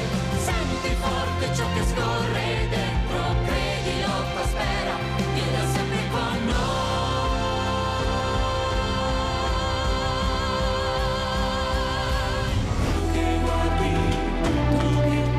Ma che bravi che sono sti ragazzi. Avete visto la bellezza, avete la fortuna, chi non potrà partecipare proprio in prima persona, di vederlo martedì appunto alle 21 su Rete Veneta, martedì 6, perciò capite l'importanza, i giovani che parlano ai giovani con le parole di Papa Francesco. Cosa ne pensa, dottor Tazzer? Che i giovani sono abbandonati, che non è possibile parlare con i giovani e loro non hanno la possibilità di esprimersi perché mancano anche spazi. Inutile poi raccontare che sono così, che in via Roma oppure a San Tommaso o in altri posti, mancano gli spazi. Una volta per esempio, ecco, ai tempi miei c'erano gli oratori, non ci sono più, quindi dove vanno questi poveri ragazzi? Oddio, non è che non ci sono gli oratori, no? Che c'è più i preti e suore forse, perché gli oratori forse che c'è ancora qualcosa. Sono chiusi, ma appunto, ma non è che non ci siano, non ci sono le persone. Detto questo, cosa fanno questi giovani? Si ritirano nel telefonino, qualcuno frequenta male e poi vengono anche criminalizzati, molto spesso anche un po' troppo di quello che accade. Ai tempi miei ne combinavamo peggio di Bertoldo. Ovviamente non c'era né televisione né radio libere, c'era soltanto il Gazzettino a Treviso e poi anche l'Avvenire a quel tempo, ma non è che si prendessero cura di queste cose che succedevano. Adesso forse si sta esagerando e esagerando anche forse i giovani si ritirano in loro stessi. Livio da Padova, vai Livio! Ciao Mirella, ciao. Buongiorno a tutti. Dunque, sono rimasto molto sorpreso nel discorso che ha fatto Stefani ai Veneti. Non ha menzionato l'autonomia. Ma mi sembra molto strano. Cosa ne pensate voi? Grazie. Sentiamo l'avvocato Tocchetto. Come mai, dice il nostro Livio da Padova, Alberto Stefani non ha nominato l'autonomia nel suo discorso iniziale? A proposito, quant'è che ci è costata quella volta? Parecchio. Appunto. Allora, mi scuso ma non ho sentito il discorso di Stefani, ero via quei 2 giorni, quindi non so che cosa abbia sinceramente detto. Se non ha parlato dell'autonomia è abbastanza strano, anche perché lui mi pare che da parlamentare fosse il relatore della riforma. Allora non so se ha fatto un discorso di insediamento pensando, diciamo così, di parlare delle questioni che riguardano prevalentemente il sociale, perché dalle prime affermazioni di Stefani la cosa di cui lui ho potuto leggere sui quotidiani è stata il suo impegno sul sociale, che parte poi tra l'altro dall'accoglimento di una legge presentata, da una proposta di legge presentata dal Partito Democratico e dalla consigliera Luisetto ancora nella scorsa legislatura e anche dalla capogruppo Camani sul carniver, e quindi ha dato mandato ai suoi uffici di farla propria. Quindi da questo punto di vista l'apertura nei confronti della minoranza noi l'abbiamo accolta positivamente. Ho visto anche che ha detto nelle sue dichiarazioni nei giorni scorsi, prima del 31 sul Corriere della Sera, dicendo che la questione del sociale, tra l'altro con l'assessore Roma, che è, diciamo così, l'ex sindaco di Ponte di Piave, sarà il fulcro del suo progetto, e quindi probabilmente avrà, come dire, impostato il suo discorso di saluto del 2025 e avvio al 2026 sul sociale, e quindi probabilmente si sarà dimenticato dell'autonomia. Però appunto mi scuso, ma io non l'ho proprio sentito, quindi non so di che cosa abbia parlato, ma suppongo che il suo focus fosse proprio solo sul sociale. Dottor Tazzer? Beh, io prima dell'autonomia mi preoccuperei della povertà in aumento nella nostra regione. Intanto diciamo, guardi, le carte, sono andato a vedermi i numeri, l'Italia è al di sopra della media dell'Unione Europea per rischio di povertà, 23% contro il 21%, e il lavoro non basta ad alcuni per uscire dalla povertà. Ci sono salari insufficienti, il cosiddetto lavoro povero, precarietà, orari ridotti, costo della vita elevato, e lei lo sa benissimo, e scarsa protezione sociale. In Veneto la povertà, dicevo, è in aumento e interessa soprattutto i giovani sotto i 30 anni. È una regione che, accanto alle sue indubbie eccellenze, diciamolo pure, emerge anche il working poor, cioè il lavoro povero, ossia chi lavora e guadagna così poco, sotto i 1.000 euro, da non riuscire a soddisfare i bisogni primari, vivendo in povertà relativa nonostante l'occupazione, la vita costa. E nella regione, pur sotto la media nazionale, preoccupa, considerando l'aumento del costo della vita, le difficoltà che interessa soprattutto le famiglie straniere che ci sono. Non possiamo non dimenticarle, perché i loro mariti, le loro mogli lavorano per noi, per le nostre industrie, anche per le nostre famiglie, e a rischio di povertà sociale ed esclusione, leggevo, in Veneto sarebbero 877.000 persone. Non 87, 877.000 Ma il problema è che la parola povertà non è che riguardi, come una volta si pensava, i barboni, quelli che vivono al limite. Sono persone che lavorano, famiglie che lavorano e non ce la fanno. E mi sembra che questa cosa non sia arrivata ancora alla politica. Cioè, adesso, per carità, bisogna dare anche la possibilità anche di partire, perché giustamente non è che sia così sempre facile partire anche per il nuovo presidente della regione con la giunta, e soprattutto il potere che dovrebbero avere anche i sindaci. Io penso, ecco, dovrebbero avere molti più soldi, perché sono loro, proprio il primo diretto posto dove tu vai è dal sindaco, non c'è niente da fare. Io sono in difficoltà. Il problema è che culturalmente non siamo ancora abituati a fare questo. Ci vergogniamo, ci chiudiamo, ci suicidiamo. Ecco, vediamo gli anziani come muoiono, li vediamo che si suicidano, li troviamo morti in casa, perché si chiudono sempre di più. Perché mentre lo straniero è abituato a chiedere, deve chiedere, perché non c'è niente da fare. Non sa dove andare. Non sa dove andare, bisogna chiedere. Noi invece non siamo abituati. La vergogna, non riesco a fare quel passo in più. E questo purtroppo in una popolazione diversamente giovane, io lo vedo perché ho il banco solidale, ecco, faccio fatica a far loro capire l'importanza invece di chiedere, perché si possono avere delle, per carità, non tutte, e non si risolverà il problema, ma almeno un po' di ascolto. Il problema è che non sono così, e guardate, vivono in una situazione di degrado morale che è spaventosa. Ecco, io veramente, anche mercoledì che abbiamo tenuto aperto il banco con questo assegno che abbiamo dato alle persone veramente in estrema difficoltà, a queste famiglie, questa borsa enorme, c'era di tutto e di più. Ecco, vedere queste lacrime, guardate qua i biglietti che scrivono di ringraziamenti, fa veramente pensare.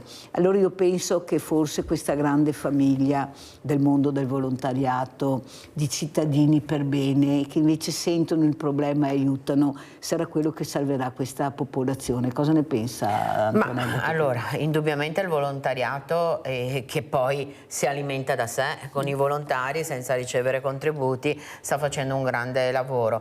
Il vero problema della povertà è che il costo della vita si è alzato in maniera incredibile, cioè allora il primo problema proprio in un Veneto pieno di case è l'affitto, il costo degli affitti. Ormai a Treviso, in centro storico, meno di 1.200 euro non paghi, fuori non trovi e tra l'altro anche l'accesso ai mutui per i giovani diventa impossibile se non hanno dei genitori che gli fanno da garante e quindi comprare case che non costano meno di 250-300 mila euro, non a Treviso, nella campagna diventa complicato. Pagare un affitto 600-700 euro quando anche in 2 persone lavorano magari hanno 1.200-1.300 euro, con le utenze che sono sempre più care, con il costo della vita anche del supermercato, cioè capisco che la gente piange quando ha una borsa della spesa gratis perché ormai è tutto carissimo, cioè fare una spesa normale con un po' di latte se hai dei bambini,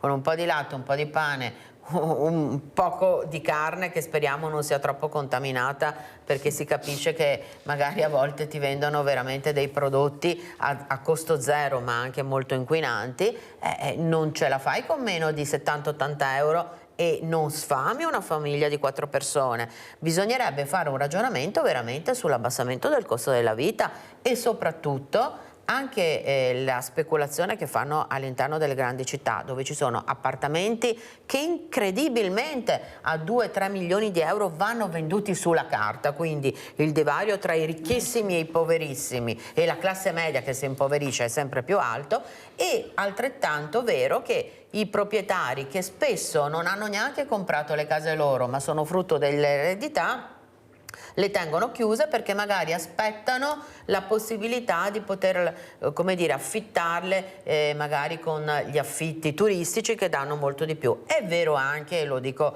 per prima come avvocato, che se hai un appartamento, lo metti in locazione e il conduttore non ti paga, per poter eseguire lo sfratto ci vogliono più o meno e poter avere l'appartamento libero e sperando senza danni almeno 2 anni e quindi la gente non investe. Esatto. Ma è anche vero che bisognerebbe, e qua sì la politica anche veneta deve incidere, su trovare una soluzione perché ci sia una politica della casa aperta a tutti. Io adesso non so le intenzioni che ha il Presidente Stefani e la sua giunta, ma che ci debba essere un investimento sulla casa anche dal punto di vista economico del bilancio del Veneto, questo è veramente prioritario, più della priorità, quasi come la sanità, perché purtroppo abbiamo veramente tantissimi veneti che fanno fatica a pagare un affitto. Ma non sembra che forse Antonella Tocchetto una parola importante, speculazione.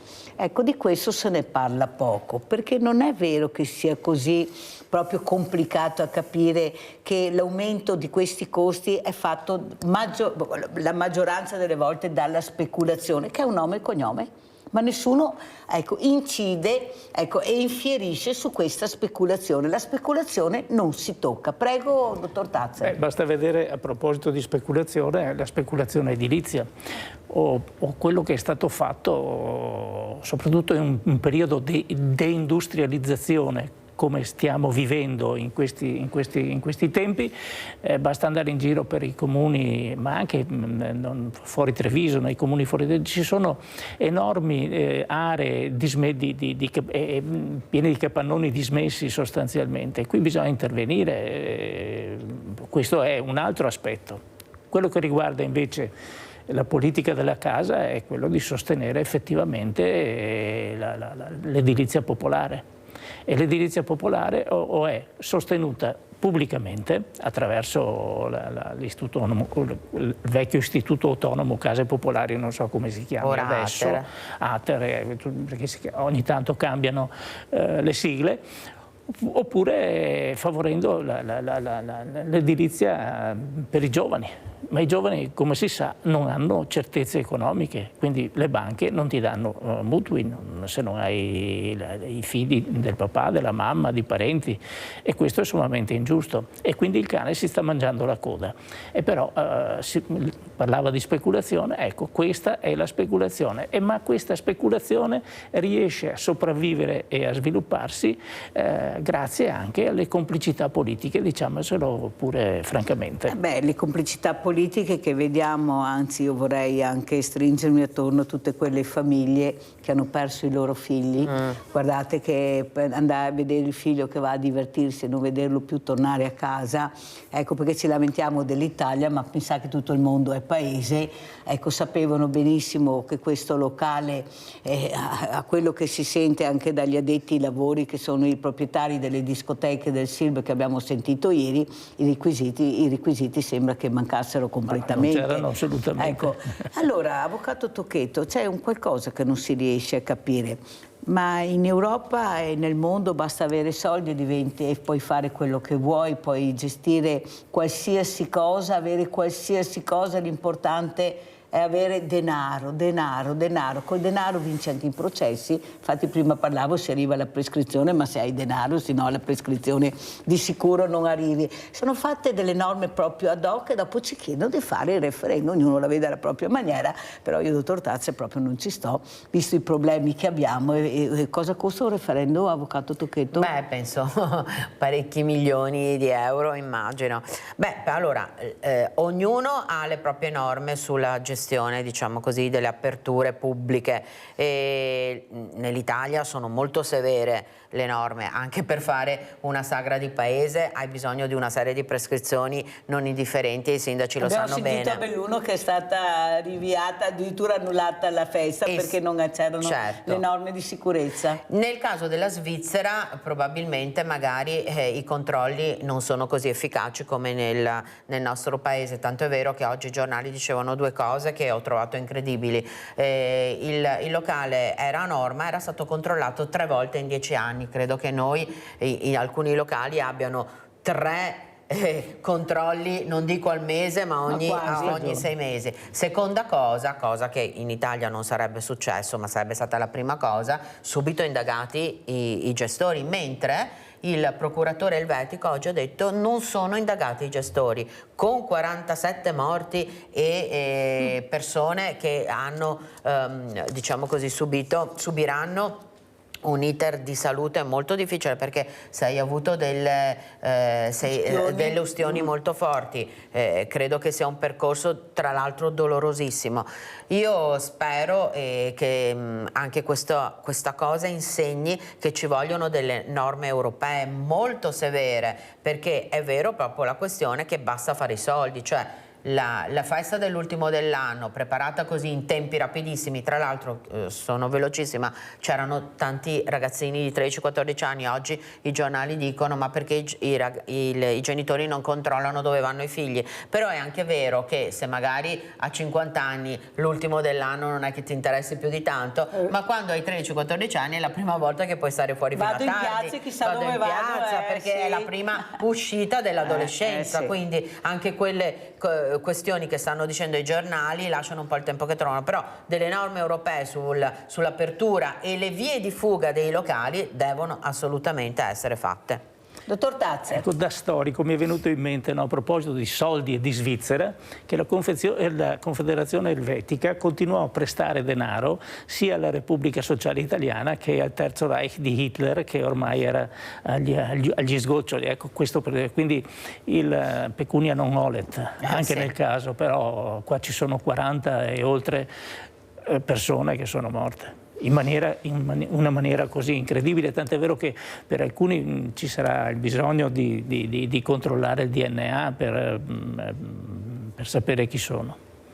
Come ci saluta? Con quale auspicio, dottor Tazze? Lei storico, ecco, cosa si aspetta dalla nuova era di storia che avremo nel 2026? Che il 2025, per carità, ecco, anno bisesto, anno funesto, dicono, speriamo il 2026. Ecco, intanto c'è già questa cosa favorevole, diciamo così, però vedendo quello che è accaduto stamattina, insomma, mi preoccupa un pochettino. Mi preoccupa, per esempio, che Lukashenko, il capo, il dittatore della Bielorussia, l'altro giorno nel discorso di Capodanno abbia raccontato finalmente abbiamo i missili russi, i missili russi, sì, quelli di Putin, ipersonici, irraggiungibili. Ecco, figurarsi, questi hanno, come si dice, le pezze a sedere e tuttavia sono contenti di avere i missili. Questa è purtroppo la realtà. L'altra realtà è quella di Teheran, delle donne, e quindi io sono molto felice che questa ribellione, che speriamo diventi una rivoluzione e mandi a casa gli imam, sia stata provocata, sia stata promossa dalle donne, che sono la grande speranza, lo dice un maschio. Abbiamo Giusy in linea, poi salutiamo gli ospiti. Vai Giusy. Ciao Mirella, buongiorno ai tuoi ospiti. E ora Mirella, dico una cosa che non farà molto piacere agli ospiti quando vengono qua. Non capisco perché Mirella, quando vengono ospiti su Rai dappertutto, se quando vanno in televisione parlano per se stessi oppure per noi popolo che ci devono aiutare. Non capisco niente, non capisco questa cosa qua. Se fanno per i loro interessi solo oppure che fanno qualcosa anche per noi, perché Mirella non è possibile andare avanti così, questo voglio dire. Vi ringrazio.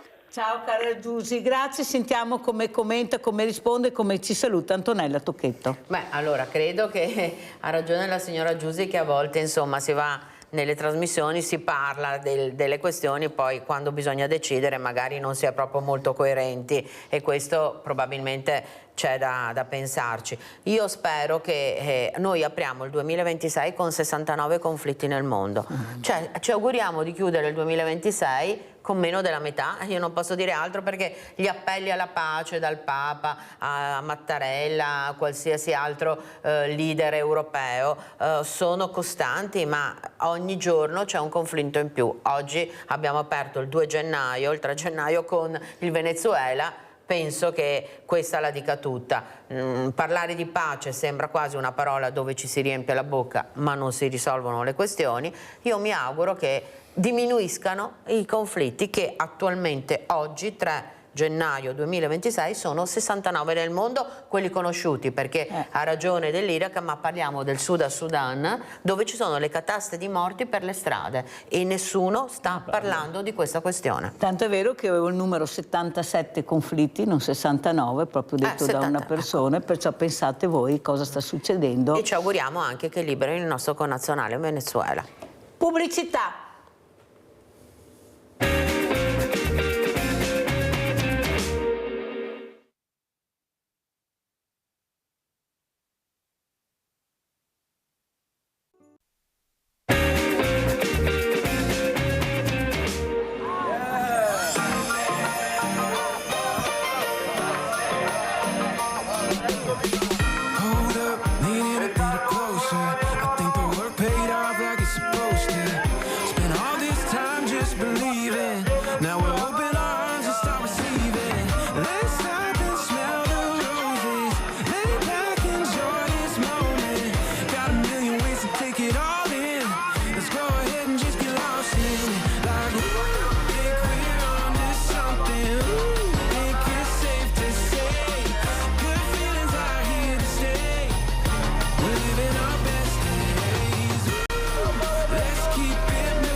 Oggi piove, ricordano, che loro, se noi avessimo organizzato una cosa così, con le persone amiche, sarebbero state tutte a casa, invece loro vengono e fanno le cose e se ne spaccano il capo. Questo anche ieri comunque, è proprio il clima delle persone con disabilità. È stato il vero, Ciano. Sunsets look a little bit bolder. The daylight feels a little bit warmer. And we were kids playing in the streets. And now we're sitting in the front row seats. Like we think we're onto something. Think it's safe to say good feelings are here to stay. We're living our best days. Let's keep it moving.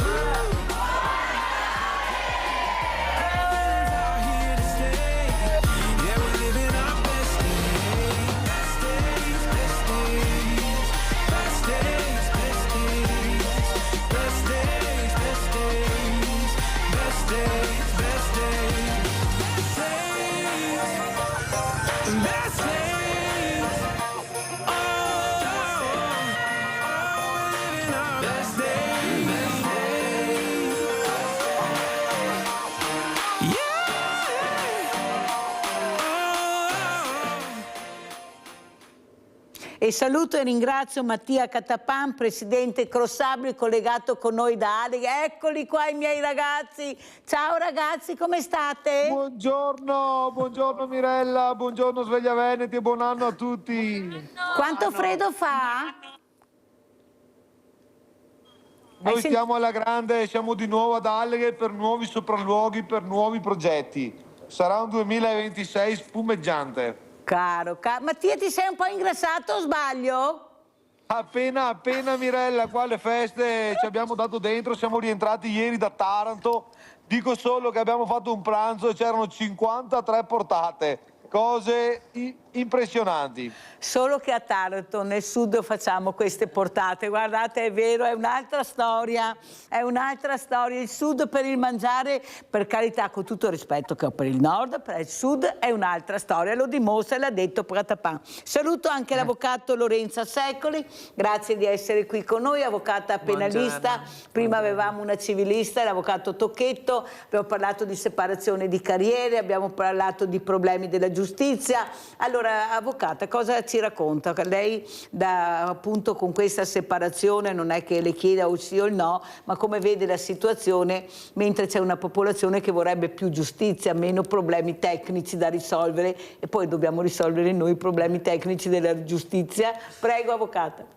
Sì, probabilmente il quesito è anche un po' complesso, perché non si tratta solo di separazione delle carriere, ovvero pubblico ministero e giudice che seguono percorsi diversi, ma si tratta anche di modificare il CSM, quindi sdoppiarlo, si tratta anche di modificare alcune norme, come dici tu, molto tecniche, e quindi forse il quesito ai cittadini non è proprio il più idoneo, insomma, per essere ben compreso. Chiaramente la gente, le persone si possono informare, ci sono organi di informazione, la stampa, eccetera, però chiaramente rimane un problema un po' tecnico. Il referendum è però necessario per la modifica, si tratta di una modifica costituzionale che richiede il referendum confermativo, quindi è una scelta proprio necessaria. Diciamo che probabilmente i problemi della giustizia sono diversi, ma non solo della giustizia, probabilmente altre norme più urgenti potevano essere affrontate in questo momento storico. Si è concentrata l'attenzione sulla separazione delle carriere, anche perché era un progetto già lanciato dalla Lega, insomma da altri governi precedentemente, quindi è stato affrontato in questo momento. Allora, sentiamo anche Mattia Catapan, i ragazzi, se hanno capito qualcosa di questa separazione delle carriere. Dovrete andare a votare, ragazzi, bisogna partecipare. Vedo già che Mattia sorride. Cosa vuoi dire, Mattia? No, non posso esprimermi perché alla fine, diciamo, ho una posizione anche mediaticamente importante, quindi speriamo che appunto i giovani prendono di nuovo fiducia, perché è fondamentale per il cambiamento. Dall'altra parte è molto difficile, e farlo senza senso non ha senso farlo. io per primo, diciamo, per la quantità di impegni eccetera, non seguo purtroppo in questo momento la politica, quindi non avrei idea di chi sarebbe la figura giusta che può darci, diciamo, un futuro migliore. Detto questo, penso che i fatti facciano la differenza, quindi noi cerchiamo ogni giorno nel nostro piccolo di essere testimonianza di concretezza, quindi poche parole e tanti fatti. Bravo Mattia, e soprattutto perché hai capito benissimo, ecco, l'importanza invece di far sentire la voce, i bisogni che avete. Ecco, vedo tanti ragazzi vicino a te perché li hai portati ad Ale, che cosa state facendo? Praticamente abbiamo fatto Natale per tutti, che è stato un successone veramente importante. Siccome è stato veramente una cosa gradita, ci hanno invitato oggi a partecipare, diciamo, a fare un pranzo tutti insieme, la parte dell'organizzazione dello staff, proprio per ringraziarci dell'operato. Quindi per noi è sempre molto importante, diciamo, essere presenti, dimostrare che unendo le forze nulla è impossibile. Anche nel video l'avevo detto, nella neve sia io che Nicole che tutte le persone in carrozzina da sole si pianterebbero nella neve, e invece insieme possiamo vivere la montagna, vivere la neve, quindi abbattere ogni tipo di limite e dimostrare che nulla è impossibile. Detto questo, siamo qua per vivere una giornata sempre insieme tra amici con disabilità, fare vera inclusione, vera sensibilizzazione e cercando di muovere cuori delle persone, della gente nell'aiutarci ad aiutare. Ma quello che traspare la gioia di vivere che avete anche facendo delle cose estreme, perché veramente delle volte fate di quelle cose che io dico ma siete fuori, invece non siete fuori, voi volete vivere quella quotidianità che vivono le altre persone, anche magari delle volte Mattia un po' esagerando, ma tu dici ma qual è il problema Mirella, ce la facciamo, non c'è pericolo, no. Mattia dice sempre che non c'è pericolo mai da nessuna parte, ma il pericolo per voi è la gioia di non vivere, non la gioia di vivere. Vai Mattia. Guarda, abbiamo proprio su questo argomento in questi giorni abbiamo analizzato degli argomenti. Alla fine le persone con disabilità in primis sono persone e anche loro hanno bisogno di adrenalina, di emozioni forti. Noi cerchiamo di farle vivere e il motivo per cui Crossabili ha 550 eventi realizzati, ha un seguito veramente importante, tanto che ogni volta che facciamo un evento siamo sold out, è proprio perché cerchiamo di non fare quelle cose, tra virgolette, facili o fatte su misura per persone con disabilità, ma facciamo le cose che ci piace fare insieme con gli amici. Quindi andare sì anche un po' oltre, prendendosi tutte le responsabilità, tanto che io finché non è finita faccio fatica a dormire sogni tranquilli ogni qualvolta, però lo faccio proprio per dimostrare che se si vuole cambiare si può farlo, però bisogna prendersi le responsabilità. Detto questo, nulla è fatto, il rischio zero non esiste, ma anche non siamo proprio incoscienti, cioè cerchiamo sempre di analizzare il rischio, di capire quanto, dove ci si può spingere e soprattutto cerchiamo di portare a casa sempre un risultato positivo. E ad oggi fortunatamente, grazie anche a qualcuno di più grande di noi, grazie al karma, grazie a non so, tantissime cose messe insieme, riusciamo a fare questo. Sentiamo cosa dice l'avvocata Lorenza Secoli a questo ragazzo, a questi ragazzi che hanno fatto del divertimento la volontà e la gioia di vivere. Credo che dovrebbero diffonderla a tutti noi, a tutte le persone, perché adesso c'è sempre meno voglia di divertirsi, c'è sempre meno leggerezza, ci sono tantissimi problemi che si stanno affrontando nel mondo, però quella parentesi di divertimento e anche un po' di follia, mi pare di capire, dovremmo prendercela proprio tutti, quindi complimenti e dovremmo tutti avere quel tipo di voglia anche di superare i nostri limiti, sempre nella sicurezza, come diceva Mattia giustamente, cioè si valutano i rischi, però a volte anche buttarsi nella vita fa bene, quindi grazie per questa lezione. Andiamo a vedere anche il prossimo video e poi sentiamo cosa dice Mattia. Siamo qui di passaggio nella vita.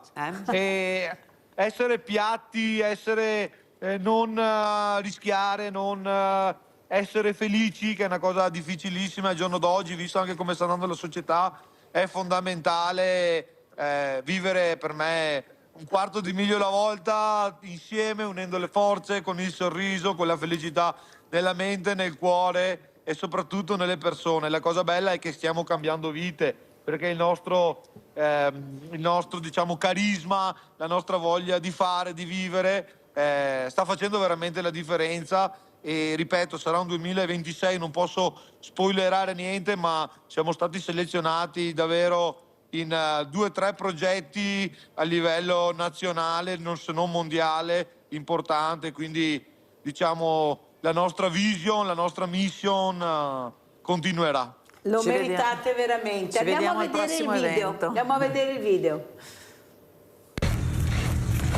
Mi sono dimenticato le domme da neve anche quest'anno. Ragazzi!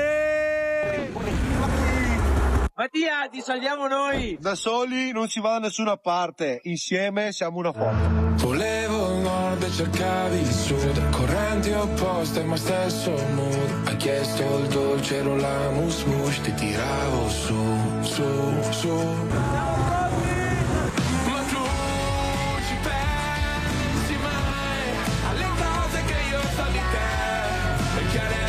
Servono a niente, ma di me cos'è che sai, che piaceva tua mamma, che credevo nel karma, e sognavo di andare in Islanda,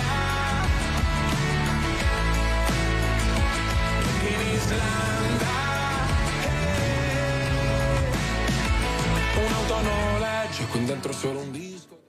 Senti Mattia, raccontaci i prossimi progetti, visto che hai detto che siete stati selezionati per dei progetti non solo nazionali, ma pensiamo anche internazionali a questo punto. Dai, raccontacene uno in anteprima. Non posso, diciamo, citare le realtà, ma ti parlo di Paralimpiadi, ti parlo di un progetto che è 8 mesi che stiamo costruendo e abbiamo già iniziato, rivolto all'unità spinali per essere d'aiuto tramite la nostra esperienza, la nostra quotidianità alle persone, ai ragazzi che hanno appena subito una lesione midollare. Ti do dei dati, Mirella: in Italia ci sono 3-4 lesioni midollari al giorno e più 3-4 lesioni midollari da non trauma. Detto questo, si parla da 1.500 a 3.000 persone con disabilità all'anno. È saltato? Sì, Mattia è saltato. Allora, avvocato, cosa diciamo vedendo questo? Eccolo qua. Noi cerchiamo, stavo dicendo riguardo alle persone con la mielolesione, cerchiamo di aiutare con gesti concreti, quindi come salire in macchina, come vestirsi, come spogliarsi, come rendere accessibile la casa e aiutare chi come noi sta passando un momento difficile e di buio. Detto questo, abbiamo in Croazia, alle isole di Krk, ci hanno chiesto di documentare l'accessibilità, saremo a Bibione, andremo a Tenerife, quindi veramente tante date già selezionate, già un calendario pieno e tanta voglia di aiutare, tanta voglia di sorridere, tanta voglia di fare del bene.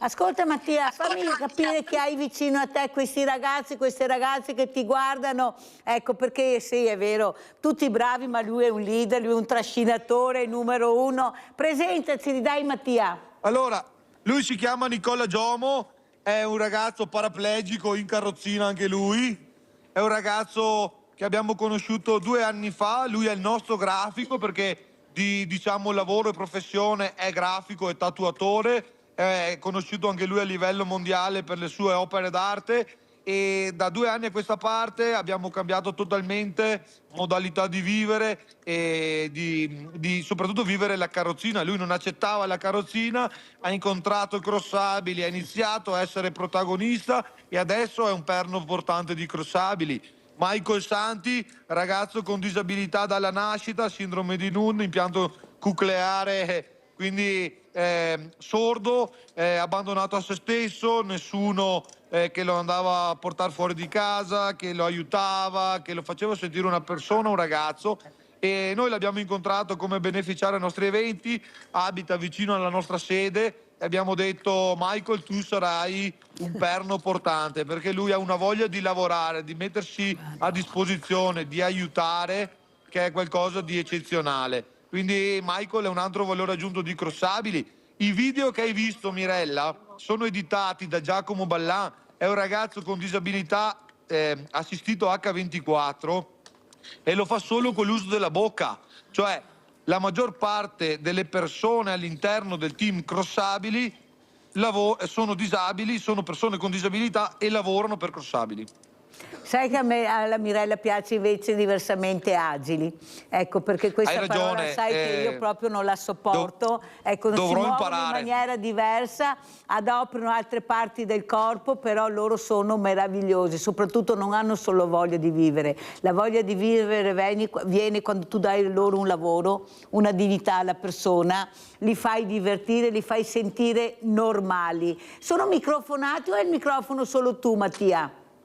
Provo a avvicinare, vediamo se parla. Vai con la domanda. Allora, ecco, quanto ti stai divertendo e cos'è la carrozzina? Non è più una cosa che odi, ma è un mezzo che ti porta a fare quello che vuoi fare, perché senza quel mezzo non puoi essere trasportato. Perciò la devi vedere solo come un mezzo, come mi ha detto una ragazza come te. Prego. Assolutamente sì, in realtà ho riscoperto che la carrozzina non sono altro che le mie ali che mi permettono di muovermi come voglio, senza aver bisogno di appoggi, ma semplicemente mi sento libero ed ho la possibilità di fare tutte le cose semplicemente da una maniera più comoda e più sicura per poter andare in giro, appunto. E questo cambiamento mi ha totalmente aperto la vita a vivere senza problemi, senza limiti, vedendo che appunto la disabilità non è un limite ma è una ricchezza per noi e per tutto quello che è il mondo, e speriamo che l'inclusione porti sempre più a un rapporto più presente della disabilità all'interno della società.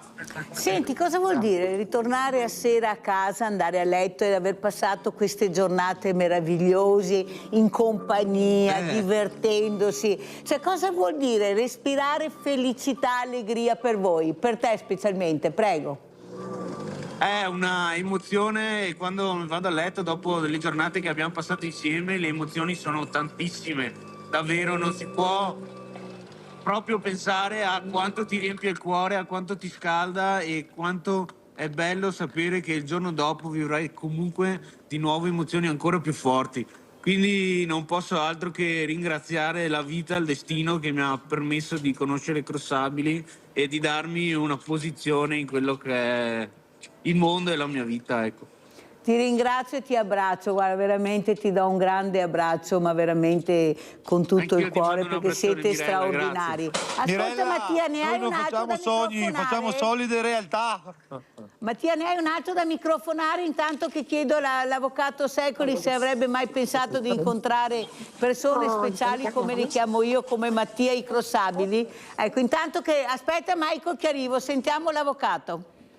Fortunatamente ci sono tante realtà come questa, cioè Mattia è super a questo punto, però ce ne sono molte realtà concrete che aiutano persone diversamente agili, come dici tu, ma sono anche loro stesse che si aiutano e hanno con questa voglia di vivere. Ci sono gruppi musicali, ci sono anche eventi insomma organizzati, quindi la realtà concreta si muove intorno alle persone meno, mi verrebbe da dire meno fortunate, ma in realtà no, come dici tu, sono esattamente persone come noi che hanno magari più difficoltà a muoversi o a fare determinate cose, però delle realtà di felicità così ce ne sono e mi fa molto piacere. E riattaccandomi un po' a quello che aveva detto Mattia, che parla di cose piccole e concrete, quindi modificare la casa in modo che sia attrezzata, oppure far uscire delle persone che prima non uscivano mai, cambia la vita di alcune persone. E quindi la domanda viene spontanea: la separazione delle carriere, di cui adesso si sta parlando moltissimo, non credo che cambi la vita di molti cittadini. Ecco, concentriamoci di più sulle piccole cose, per esempio un marciapiede che non ha la rampa per scendere con una carrozzina, ma penso anche alle carrozzine dei bambini, oppure delle scale per andare negli uffici pubblici, insomma. Perché non concentrarsi su tutte quelle barriere che ancora impediscono a tutti di condurre una vita normale? Ecco, queste piccole cose che cambierebbero veramente la vita di molte persone vengono messe in secondo piano rispetto ad altri progetti più ambiziosi, però anche meno concreti. Vediamo anche il secondo video, poi andiamo ad ascoltare Michael e altri ragazzi. Andiamo a vedere il secondo video. A Natale per tutti succede una cosa magica. Qui nessuno resta a guardare. Perché la magia succede solo quando la vivi. E oggi la viviamo tutti insieme. La vita è una cartina corta che brucia in fretta tra le dita, puoi girarla solamente una volta. La dico un'altra volta. La vita è una cartina corta, so da dove vengo ma non so dove mi porta. La chiudo storta e mi piace così. Non si sa mai come va a finire, mi farà impazzire e farà male da morire, mi piace così, non lo so. Ecco, della casa in montagna. Allora sentiamo Michael, cosa ci vuoi dire? Quanto ti stai divertendo? Beh, io la settimana quando sono stata male non potevo venire, avevo un bronchite, non potevo tracce, allora guardavo i video, le foto, mancavano, allora oggi sono venuta qua, mancava sulla neve. Mirella, ti spiego praticamente, Michael, le giornate che abbiamo fatto qui ad Alleghe e a Piani di Pecelle Vento era a casa Mallato. Aspetta Mattias che parla con Michael. Michael, che emozione hai provato? Ecco, la neve, la montagna, la quotidianità, il divertimento, la squadra, gli amici. Vai Michael. Allora, sulla neve mancava tanto, quando hanno nevicato 2 o 3 anni fa, hanno nevicato da noi. Ho detto dai, un po' a fare un po' di neve o giocare sulla neve a casa. Dopo siamo venuti qua. 3 anni siamo venuti, mancava sulla neve e divertirsi attraverso loro. Grazie caro Michael, un grande abbraccio anche da te, anche dall'avvocata Secoli, veramente grazie per quello che state veramente dando come messaggio, con questi esempi positivi, perché questi sono i nostri bravi ragazzi, vero Mattia? E ciao Mirella, puri sangue veneti qua, portiamo avanti la tradizione, teniamo alta la bandiera. Ascolta Mattia, ma come sponsor li avete trovati allora? Perché ogni volta che venivi dicevi ho bisogno di sponsor, ho bisogno di sponsor. Beh, è sempre molto, è un argomento sempre molto difficile, cioè noi siamo sempre perennemente alla ricerca di aiuto. Ne abbiamo 130 attivi nel 2025 di aziende che ci hanno aiutato, abbiamo fatto anche un upgrade, abbiamo iniziato a creare degli eventi aziendali facendo lavorare i ragazzi con disabilità per cercare di autofinanziarsi, abbiamo iniziato a collaborare con i manager no profit, è sempre difficile, quindi colgo l'occasione per anche questa volta in questo programma molto sensibile di passare il messaggio, di aiutarci ad aiutare. Noi riusciamo a fare gli eventi completamente gratuiti con tesseramento a costo zero, proprio perché tante aziende mettono mano al portafoglio e ci aiutano. Se ce ne sono tante altre che vogliono essere parte del cambiamento, noi siamo qua per farlo. Senti Mattia, una cosa che volevo chiedere a te, ma anche agli amici che hai vicino a te, se c'è qualcuno che lavora, quello che però traspare a quello che dicono i sindacati tutti,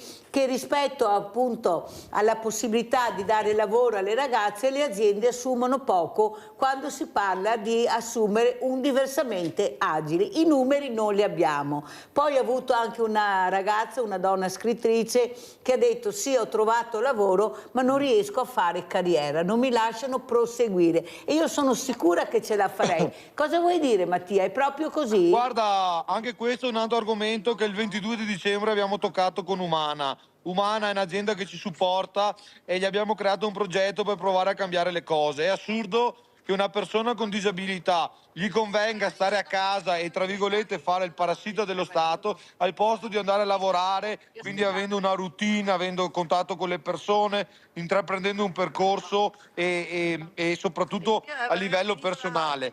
Detto questo, anche Michael, abbiamo più di 10 aziende che stanno cercando ragazzi con disabilità, anche Michael l'abbiamo fatto a fare un colloquio. Il problema è che tramite il medico legale ritiene che Michael non è idoneo al lavoro, come me l'hanno scartato anche per la patente. Però Michael, posso garantirti che ha tantissime capacità da poter sfruttare, è un dipendente old school per la voglia che ha. Il problema è la legge, è la normativa, che sicuramente serve, sicuramente va rispettata, ma stiamo trascurando un lato del mercato che è quello della disabilità, che potrebbe essere un valore aggiunto, perché anche con l'autismo testato, se gli dai un compito ben preciso, ce ne vogliono di normodotati per arrivare a fare lo stesso livello. Detto questo, è un argomento caldo che stiamo cercando di trovare delle soluzioni proprio per arrivare a cambiare le norme nel tempo, grazie ai contatti, grazie agli aiuti, grazie alle persone come te che ci danno visibilità e possibilità di esprimerci. Quindi quello che posso dirti è che tante aziende cercano, ma tanti ragazzi con disabilità non vogliono andare a lavorare, perché se vai a lavorare più di 6 ore in regola, alla fine della fiera, al posto di prendere 1.000 euro di pensione, arriva a prendere 1.200, quindi uno dice per 200 euro me ne sto a casa. Per me il ragionamento è molto sbagliato, perché anche ad oggi il lavoro nobilita l'uomo. Mirella, devo chiederti scusa perché il nostro tempo purtroppo è anche finito, dobbiamo volare via. Ti faccio salutare dall'avvocato Secoli, poi vi lasciamo. Avvocato, come commentiamo queste parole? Ecco, dignità del lavoro, però è faticoso, burocrazia, No, dignità leggi. del lavoro è importante, ci sono delle organizzazioni, ci sono dei progetti che portano molti diversamente agili, molti insomma a lavorare, a fare dei lavori per delle aziende anche grandi. Il problema è la retribuzione, perché si ritiene che solo il fatto di far lavorare le persone non normodotate sia già quello un beneficio. In realtà il lavoro deve essere retribuito e deve essere dignitoso per tutti, quindi sì, è un problema che deve essere affrontato. Come ci saluti Mattia? Con quale messaggio apri questo 2026? Vai Mattia! La vita è bella, sfruttate ogni occasione, ogni relazione, ogni momento per essere felici. Guardate qua ragazzi, due persone con disabilità in mezzo alla neve liberi. Grazie Mattia. Un abbraccio grande. Grazie Mattia, grazie a tutti i ragazzi che sono là con te, anche noi un grande abbraccio che ricambiamo e soprattutto questa positività, ma lasciatemelo. Ma dobbiamo sentire dai diversamente agili la parola positività, allegria, gioia di vivere, ma chi se ne frega di tutto il resto, noi oggi stiamo vivendo un momento magico. Sì. Avvocato, forse dobbiamo imparare. Dobbiamo imparare, sicuramente, dobbiamo prenderci il nostro tempo, che è la cosa più difficile adesso da avere, e deve essere un tempo non per ripassare o studiare o pulire ma tempo per crescere dentro, per fare le cose che ci piacciono. Cioè, lo dico anche a me stessa, perché è sempre più difficile vivere nella quotidianità con un lavoro, una famiglia, una casa, e a volte ritagliarsi del tempo per la felicità, per il divertimento, io credo che ce lo siamo un po' dimenticato. Bisognerà riprendere in mano anche proprio il percorso che abbiamo fatto fino adesso e forse darci anche un po' più tempo anche a noi per queste cose che diceva Mattia, sì. Perché ormai lo stress del lavoro è veramente una cosa grande. Avvocato, cosa si aspetta dal 2026? Abbiamo anche un ministro che è un trevigiano, il ministro Nordio. Ecco, questa giustizia che però ha dei tempi lunghissimi e anche costa parecchio, specialmente per le persone anche in difficoltà, non è facile affrontare i processi, e soprattutto quello che vorrei chiedere, questi amministratori di sostegno, ecco, che sono molto messi in discussione. Prego. Tanti argomenti. Allora, per quanto riguarda la giustizia, si sta parlando di una ennesima riforma della giustizia, una l'abbiamo avuta un paio di anni fa, abbastanza importante, un'altra riforma della giustizia per modificare determinati aspetti. Dal ministro della giustizia trevigiano io mi aspetterei quello che ha promesso quando ha fatto il suo primo discorso a Treviso, ovvero l'eliminazione della burocrazia. La giustizia è, come tanti altri aspetti della vita umana e del lavoro, è sommersa di burocrazia, quindi facilitare, snellire un po' il macchinario sarebbe importante. Abbiamo degli strumenti informatici che spesso non funzionano, abbiamo una carenza di personale che ormai è sempre costante, quindi mancano giudici, mancano cancellieri, manca personale, insomma fare un po' di assunzioni in questo settore potrebbe aiutare a sveltire i tempi, a magari diminuire anche i costi. diversamente agili. Ma certo, il lavoro d'ufficio non è sicuramente impossibile, ma neanche il lavoro dei giudici, se proprio devo dire la verità. È una questione di studiare, di essere preparati, e lo può fare qualunque persona, certo. Chiaramente che abbia una preparazione, non? Quindi chiunque può prepararsi per diventare un giudice, che è un lavoro secondo me bellissimo. Oppure per diventare avvocato, che è un lavoro altrettanto bello. Ecco, per quanto riguarda gli amministratori di sostegno, anche in questo caso c'è molta richiesta. Come sapete, gli amministratori di sostegno sono quei tecnici che aiutano le persone che hanno delle difficoltà, che sono sole, che non hanno familiari e che si trovano magari in un momento di difficoltà da un punto di vista fisico, psicologico, psichiatrico, e vengono appunto sostenuti nell'aspetto amministrativo, quindi nella gestione. C'è una sempre maggiore richiesta perché sempre meno famiglie si vogliono occupare dell'anziano, si vogliono, oppure non amano avere tutte le responsabilità che ha seguire un anziano o seguire una persona non normodotata, e pertanto c'è molta richiesta di amministratori di sostegno. Ed è un lavoro appagante, molto faticoso, perché chiaramente bisogna fare le Dovrebbe veci. spiegarlo un po', perché non si riesce mica a capire il ruolo dell'amministratore di sostegno. Dunque l'amministratore di sostegno, velocissima, perché siamo in certo, chiusura? No, aiuta le persone però da un punto di vista amministrativo, è come essere lo zio di qualcuno o il fratello maggiore, o non il papà e la mamma. No, il papà e la mamma, e neppure il figlio quando si tratta degli anziani. Attenzione, l'amministratore di sostegno non sostituisce i familiari stretti. Avete capito? E con queste parole noi ringraziamo veramente l'avvocato Lorenza Secoli, avvocato penalista, di essere stata con noi. Grazie. Adesso andiamo al banco alimentare a vedere il vostro assegno, uno dei vostri assegni a chi è andato. Grazie, noi ci vediamo domani. Oh, come all ye faithful, joyful and triumphant. Oh, come. Auguroni di buone feste. Grazie. A nome di Rete Veneta, a nome di tutti gli amici ascoltatori di Rete Veneta. Va bene, qui col Centro Solidale vogliamo farti oggi un regalo che sceglierai tu, pescando un numero, e vediamo se sei fortunato, se hai un bel regalo grande o piccolo, quello che sarà. Quello che sarà. Va bene, che numero è? Il 28. Il 20. No, 28. Allora andiamo a vedere cos'è. Vieni pure. Vediamo se la fortuna è bella. Eccolo qua. Mamma mia, guarda che po' di servizio di bicchieri. Con caraffa, va bene? Ecco, va bene, grazie. Questo adesso te lo confezioniamo e te lo porti a casa, sempre con tanti auguroni di buone feste, va bene? Grazie altrettanto a voi. E grazie anche a... E grazie a Rete Veneta, Antena 3. Gli ascoltatori di Rete Veneta ci hanno aiutato e siamo in grado di dare un assegno alle famiglie che sono in difficoltà e che possono aiutarvi per diciamo, per affrontare le piccole emergenze che ci sono in ogni famiglia. Quindi Rete Veneta vi fa gli auguri di Natale con questo assegno. Ecco qua Cornelio. Io vi ringrazio. Ecco. E tanti auguri di buon Natale, buon anno, che cominci bene. Tanti auguri e buone feste. Grazie Cornelio di essere venuto, perché ogni settimana la vediamo che viene qui a prendersi la borsa della spesa e siamo contenti di vederla sempre, vuol dire che è contento. Certo, sì. Fate tanto e vi ringrazio.